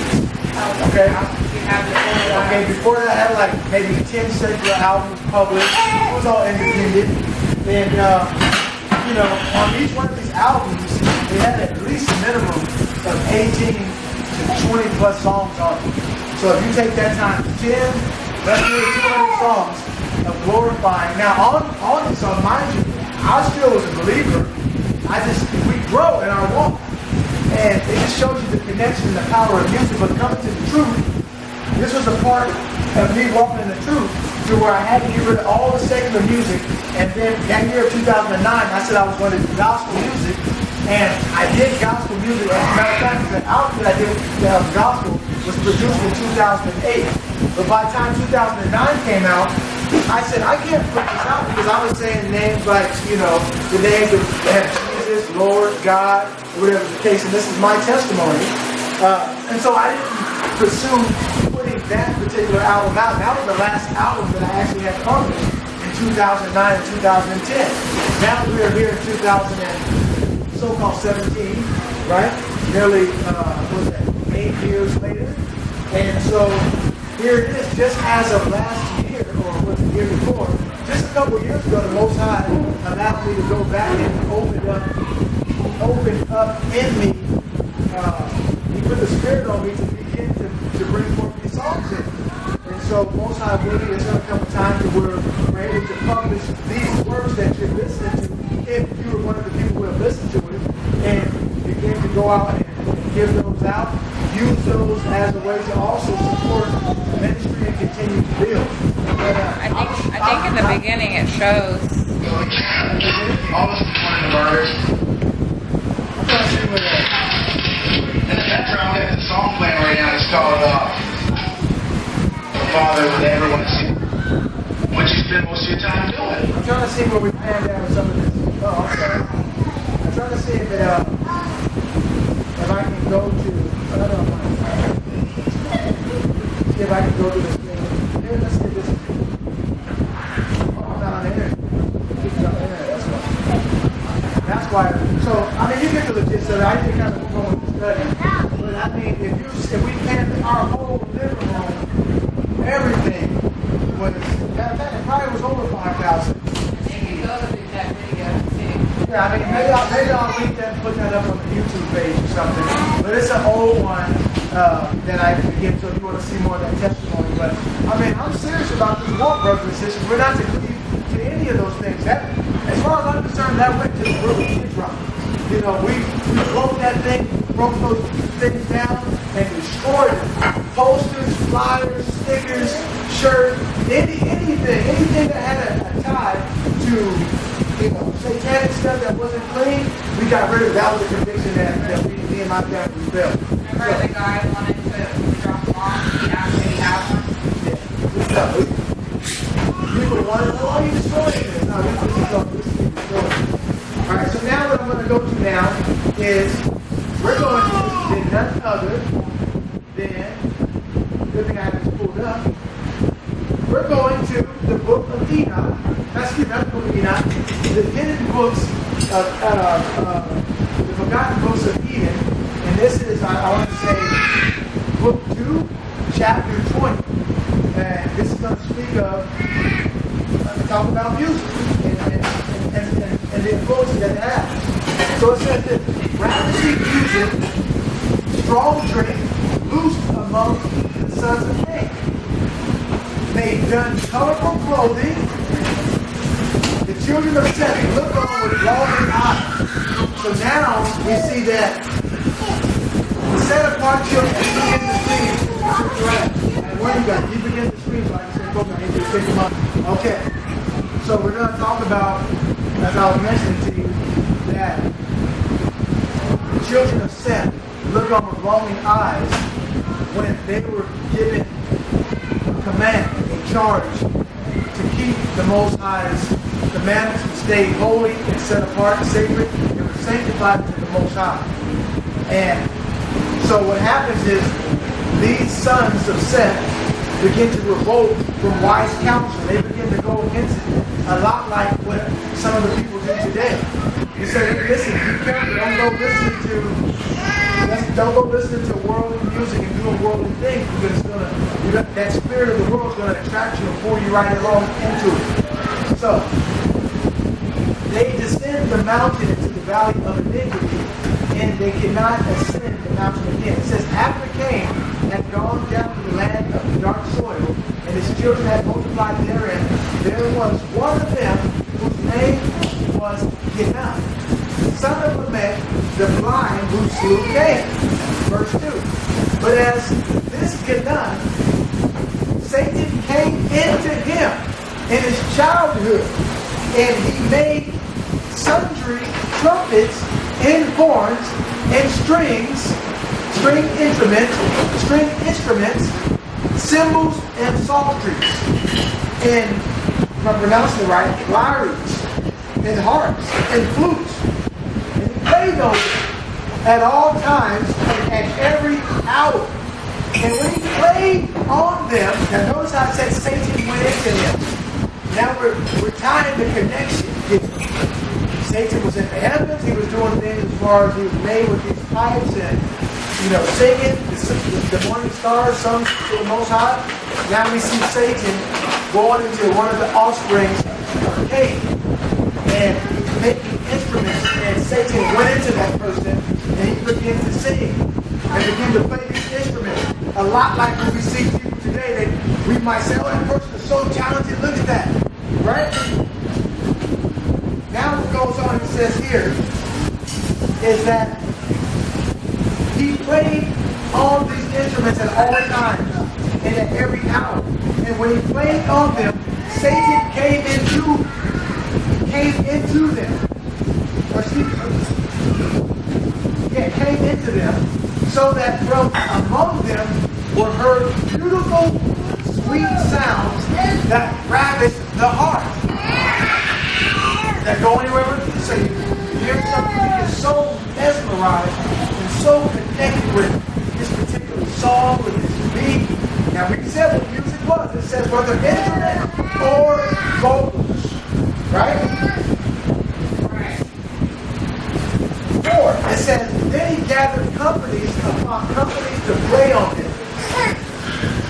And when they played, it pleased well the children of Cain, who would claim themselves with sin amongst themselves, and burned as with fire.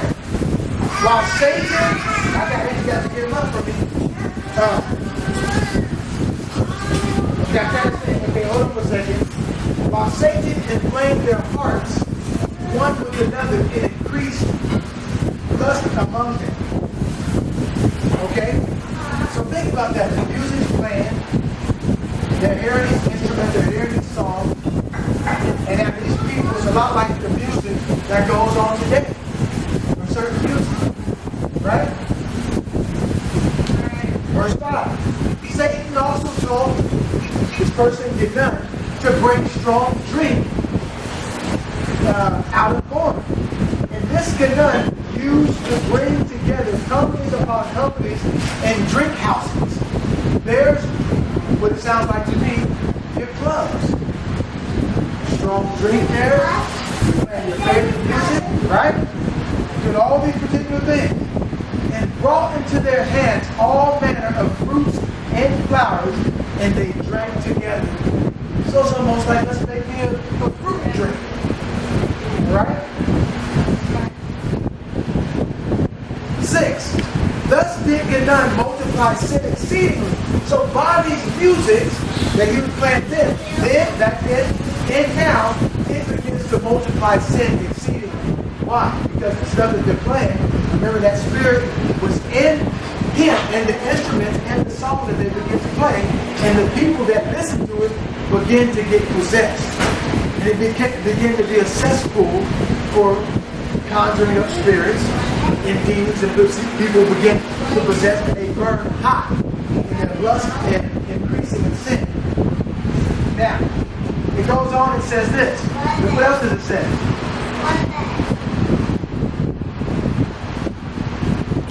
He also acted with pride. This is not multiply sin exceeding. He also acted with pride. Remember, Satan was proud because of his beauty. Remember, which is great. Ezekiel 28, in verses, I want to say 12. And taught the children of Cain to commit all manner of the grossest wickedness, which they knew not. They didn't know it. But he taught them that, increased them with that, and put them up to manifold doings which they knew not before. Then Satan, when he saw that they yielded to Canaan and hearkened to him in everything he told them, rejoiced greatly, increased Canaan's understanding. So Satan began to give them more understanding. Just like in the song that I put out for the Sabbath, that song was called Troublesome Times. Well, in that song, I said people listen, they're following after, they're listening to entertainment, and we're telling them, listen, be careful to this entertainment because they don't really care to take heed to it because that's their favorite entertainment. You're following your favorite entertainer. But you're following your favorite entertainer sold out his soul to the devil to get fame, to get riches, right? To be esteemed in this world. So here we're going back to look at the origin of when this happened before. Remember, there's nothing new under the sun. It goes on and says,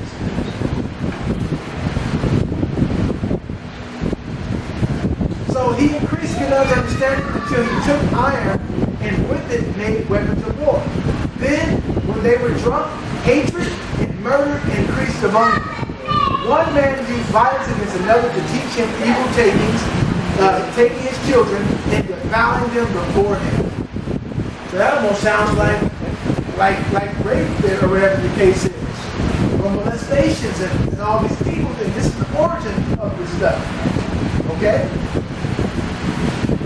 And when men saw they were overcome and saw others that were not overpowered, those who were beaten came to Gadon, took refuge with him, and he made them his confederates. Verse 10.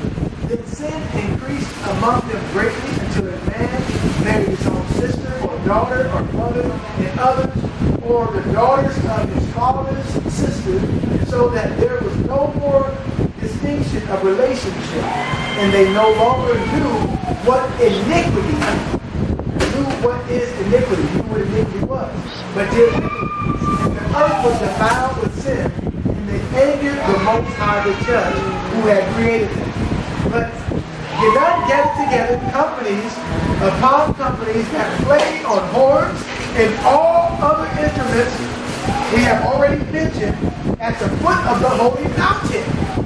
So now they said, let us go make this music to go entice the chosen, set apart sons of the Most High, the sons of Seth. Right? And look what it says. And they did so in order that the children of Seth, who were on the holy mountain, should hear it. They would hear that music. Right? But when the children of Seth heard the noise, they wondered.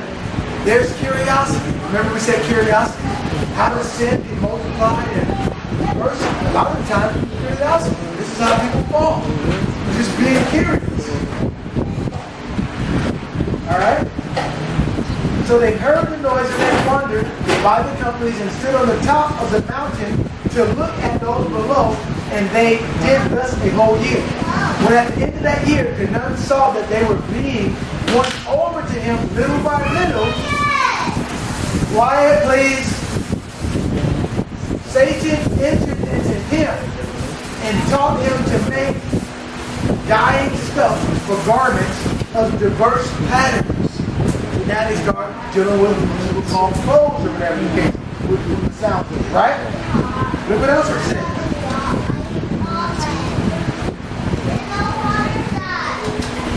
And made him to understand how to dye crimson and purple and whatnot. 14. And the sons of Cain, who wrought all this, they done all this, they gave themselves over to sin and iniquity and evil, and shone in beauty and gorgeous apparel. So now the sons and daughters of Cain begin to make themselves attractive. Nowadays, brothers and sisters, it's almost no distinction between the sons and daughters of the Most High. There's no distinction of it. They put on anything, they do anything to look, I guess, to have a certain kind of look, to look attractive. Okay? Moving on. So listen, you gotta be careful, because now you see with the music you see the fashion that goes along with it, how they're dressing. So there's nothing new. They do the same thing. It's to lure you, the holy people, the set apart people of the Most High, into following after the latest trend. Right? So what happened? They were no longer able to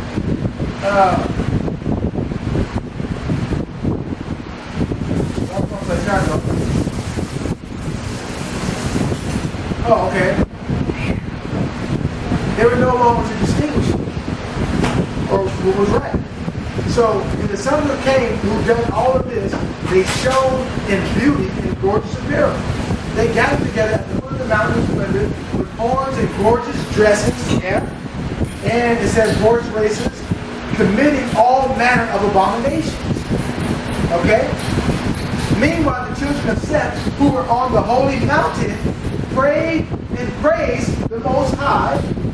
So they had a way of worshiping in the place of the host of angels who had fallen. Wherefore the Most High had called them angels, because he rejoiced over them greatly. So the Most High rejoiced over the sons of Seth. Okay, in place of the holy angels who had fell, Satan. But after this, they no longer kept his commandment, nor held the promise he had made to their fathers, but they relaxed. They got complacent, they got comfortable, and they fell off to taking heed to the commandment that their forefathers told them. Right? They relaxed from what? From fasting and praying, and from the counsel of Jared, their father, and they kept on gathering together on the top of the mountain. In other words, they began to put their eyes on evil and look at, in their ears, begin to be attracted to these sounds. A lot like what people do today. Yes, this is what they do. Now you see how people fall? By listening to these certain things, by watching these certain things, something in you begins to spring up. And now you want it. So when you go out and you listen to, or listen to music, you're like, well, if I don't hear that kind of sound, that's not really him. That's why the real truth music doesn't get so much recognition as the worldly, because it's not the spirit of the world. See? So the truth music is for the remnant who really keep the Most High's laws and commandments, and those who are coming out of this world and denouncing this world and want to really listen to set apart holy music. Alright? So they begin not to keep the commands of the Most High and their forefathers. Right? They begin to get relaxed. And what else did they do? It says, and they kept gathering together on the top of the mountain to look at the children of Cain from morning until evening, and upon what they did. They start watching what these sinners were doing. That's why the Bible tells us, envy not the works of a sinner. Don't do it. Don't desire to do what they do, because you see them prospering, doing everything, and sometimes that's what they taunt you with it. They floss on you, right? It seems like they're prospering. Yet you trying to keep the Most High says, and you're looking at the servants of the Most High, you like, even the servants of the Most High is going through it. Man, they going through it. We gotta keep that righteous praise in our mouth. Okay, that is my recommendation to you all. And that's what I propose to do myself. Then the children of Cain looked up from below and saw the children of Seth standing in troops on the top of the mountain, and they called to them to come down to them. Come join us. Come join the party. It's almost like somebody having a pool party, right? You live on one side of the house, on the other side they're having a pool party. They're playing all of this perverted music, right? Shoulder getting low, shake it, drop it to the floor, whatever they're playing, right? Back that thing up, right? She know how to twerk it and work it, or whatever the case is. He got money, he balling, right? They smoking, they drinking, they doing all these things. You over here in your house, right, listening to the holy music, or whatever the case is, fighting to keep yourself clear, right? It's like, my goodness, if you going, this world is wearing you out. You trying to make ends meet to keep the lights on, or whatever the case, move over your head. See? But meanwhile, these people over here ain't worried about none of those things. They're like, oh, come on, why don't you come on over? They want to invite our sons and daughters to go to these things. And we tell our sons and daughters, no, our sons and daughters are looking at us now. That's why it's a good thing. That song that Brother Fred did, you really got to chasten your children. Now, sometimes you got to put the rod, going into a deeper understanding of it, sometimes you have to be firm. You got to tell them firmly. First, you tell it to them and show them through your life. And then if need to be, if you have to physically, tap that rear end, then you have to. And then you tell them why you had to do that. See? Let's go on now. So, come down and join us, they said. That's verse 17. 18 says, but the children of Seth said to them from above, we don't know the way. We don't know how to go. Then Ganun, the son of Lamech, heard them say they didn't know the way, and he bethought to himself how he might bring them down. Then Satan appeared to him by night, saying, there is no way for them to come down from the mountain on which they dwell. But when they come tomorrow, say to them, come ye to the western side of the mountain. There you will find the way of a stream of water that comes down to the foot of the mountain between two hills. Come down that way to us. Then, when it was day, Canaan blew the horns and beat the drums. Yeah, the drums and the horn, right? Blew and beat the drums below the mountain as he wanted to do.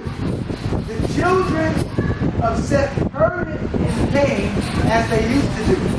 Then Canaan said to them from down below, go to the western side of the mountain, there you will find the way to come down. Okay, let's get this done. But when the children of Seth heard this word from him, they went back into the cave to Jared to tell him all they had heard. When Jared heard it, he was grieved, for he knew that they would transgress his counsel. He knew they were going to go against what he told them. After this, 100 men of the children of Seth gathered together and said amongst themselves, come, let us go down to the children of Cain and see what they do in enjoying ourselves with them. But when Jared heard this of the 100 men, his very soul was moved, and his heart was grieved.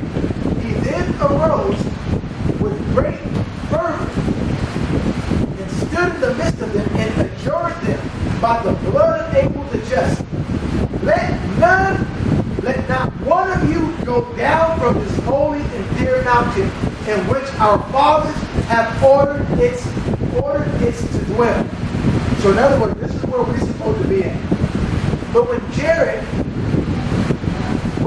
saw that they did not receive his words, in other words, they shunned it, right? He said unto them, O my good and innocent and holy children, know that when once you go down from this holy mountain, the Most High will not allow you to return again to it. And I want to go to Hebrews 6 and 4 really quick. And I have a point to make right here. How does this happen? How does this mean for us today? Once you go down, he's not going to let you return. 3 plus 5, 127. We're just about done. Hebrews 6 and 4. Where's the Hebrews 4? What did I say at first? Did I say that?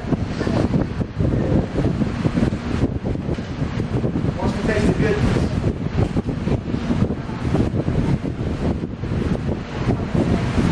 I thought I said 14.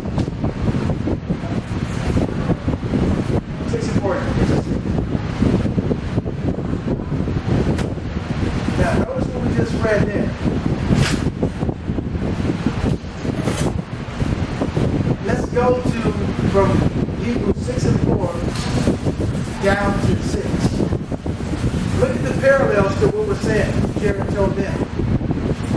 For it is impossible for those who were once enlightened, that means they understand and tasted, to see that the Most High is good, and have tasted the heavenly gift, and were partakers of the Holy Spirit, and have tasted the good word of the Most High in the powers of the world to come. But it says, if they shall fall away, to renew them again unto repentance. Again, unto repentance, saying, they crucified to themselves the Son of the Most High afresh, and put him to an open shame. So what does that say? Let's go back to what we were reading. So just like these sons of Seth, or Jared was speaking to the holy seed, who were partaking of the holy heavenly gift, if you go down there to make a covenant, an agreement, a contract with sin after you've been enlightened, there's no salvation, there's no redemption for you. It's impossible. You join an oath with them. Now that's a hard scripture to hear. So it's best to stay away, it's best to take heed. And 1 Peter, it tells us the righteous scarcely make it, then where would the ungodly appear? So, the Most High, what that shows us is the Most High means what he says. Let me read this and finish this up. 27, he again adjured them, saying, I adjure you by the death of our father Adam, by the blood of Abel, of Seth, of Enos, of Canaan, and Mahalalel, to hearken to me. These were the righteous ones who came from the lineage of Adam down from Seth all the way down to him. Okay? To hearken to me and not go down from this holy mountain. It's like we're telling people now, listen, don't go. This is people who have tasted to see the Most High is good, and they begin to serve the Most High, and they fall out of the truth, and they go out to the world. See? They go out into the world. Now, only the Most High know were they really enlightened? Were they really with him and they just fell away because they couldn't bear it? Or were they never his children in the first place? Only the Most High can answer that. But each of us have to work out our salvation with fear and trembling. So no matter how much we hear the party, and I'm giving an analogy here, no matter how much that music that's so supposed to sound good, we need to turn that music out, tune that music out, and begin to lift praise music up. Do you hear what I'm telling you today? They jumping in the pool. I'm using an analogy here. They're jumping in the pool and having fun. You smell the barbecue, whatever the case, coming on. Oh, that smells good. They might be cooking some swine, right? You talking about you want to go out and eat? We need to cast that imagination get that imagination out of our minds. Don't look at those things, the half-dressed women or whatever the case may be. Right? Remember, they dressed themselves in apparel. We just read all this. I hope that we are connecting the dots here. The same thing is going on today. Jared cried to them, and I adjure you, brothers and sisters, by the blood of Yeshua, for Yeshua's sake. Don't go back into the world. Don't go back in there, dibbling and dabbling, having fun. They having money, they making music. Don't use your talent to sell out because you're suffering now, and don't take the 30 pieces of silver. Okay? So look what it said. Look what it said. It says here, for the moment that you leave it, you will be, look what it says, you will be rent of life. You will be torn of life and of mercy. There's no mercy for those. Once one knows the truth, like it says in Hebrews 10:26, there's no more atonement, there's no more covering of your sins. Now you are going to give an account for that. Oh my goodness. Woo! Alright? And you should no longer be called children of the Most High God. You are a servant to those who you obey, whether to the Most High God or whether to sin or to death. So if you want to go and sin and practice iniquity because it's urgent and it's calling you, then listen, your blood is off of our hands. Your blood is off of the hands of the watchman who watched over your soul. You did your own thing. And the Bible does tell us that. It tells us that, and that's what I always think of myself when I get down. So listen, it means for me to suffer, whatever the case is, with the poor of the earth, because I am poor according to with the things of this world, but I'm rich in faith. And my heritage, we learned that last week, our heritage is rich. Okay, so this is what we look for. We pray to the Most High for heaven. That's why we got to sing to the Most High. Sing with joy in our heart to the Most High. When we get down, sing to the Most High. Cry. It might be a song to where we cry to the Most High in our songs. That's what the music was for, brothers and sisters. But the enemy just perverted it now. Hey. Don't walk past it. Go back over there. Don't play it. Okay? Let me go ahead and finish this. Read that again. For the moment that you leave it, you will be rent of life and of mercy. No more mercy. And you should no longer be called the children of the Most High, but the children of the devil. That's what you'll be called. And this was speaking to sons. So don't come telling me because you are an Israelite or you can take the lineage that you are from Judah, Levi, Manasseh, what have you. Don't come telling me that you're a Christian. Don't come telling me none of that. If you are doing the works of the devil, then that's what you would do. That's what you're manifesting. And if you're doing it through ignorance, may the Most High have mercy. But listen to what the Spirit is saying to the churches. We only have a short time, brothers and sisters. So the margin for error is very, very little. Very little. And if you don't take it serious, if you keep playing around in your sin, the gates of grace is going to close. That window of opportunity to be saved is going to close, and you are going to be spend an eternity of being damned to an eternity of torment. Okay, and retribution because you didn't take heed to what the Most High said. Woo. Okay. 28. But they would not hearken to his words. Just as if people won't even listen to this part. They'll go 2 minutes into it. Oh, you know what? They ain't talking about nothing. This is for those who was meant to receive this today. So if you ever come across and come to this part of the video, this is what it's for. This is why we go through what we go through. And look at this, our camera that we got, the camera we had, the enemy tried to stop it from the way he did it. He tried to stop it from coming forward. Our camera got broken. But yet, it's still going to go forward. This is a powerful word. So, look what else. 29. Enoch at that time was already grown up, and his zeal for the Most High began to arise. And he said, "Hear me, O ye sons of Seth, small and great, when ye transgress the commandment of our fathers, and go down from this holy mountain, ye shall not come up hither again forever." But they rose up against Enoch, and would not hearken to his words, but went down from the holy mountain, and when they looked at the daughters of Cain, at their beautiful figures, yes, the daughters of Cain were showing off their shapely figures, right? And at their hands and feet died. What is that telling you? Having their fingernails polished, their feet polished. This is what it's saying. Let me read it again if you can't connect the dots. And at their hands and feet dyed with colors, and tattooed and ornaments in their faces. What do you call those things that the Indian people do? Henna. Henna, yes. Decorate their faces and all this type of stuff. Goes to witchcraft, and this is where the origin, but yet our people. It's on.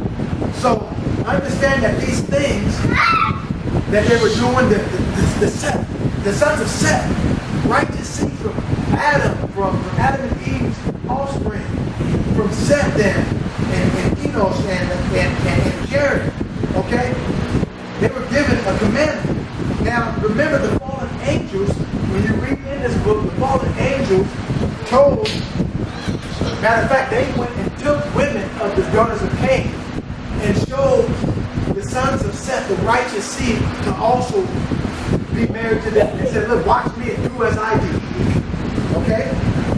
So this is the origin of it. So listen, we got to learn modesty. When you see all these people doing all this stuff, some people have no idea. They're children of the devil. They have no idea.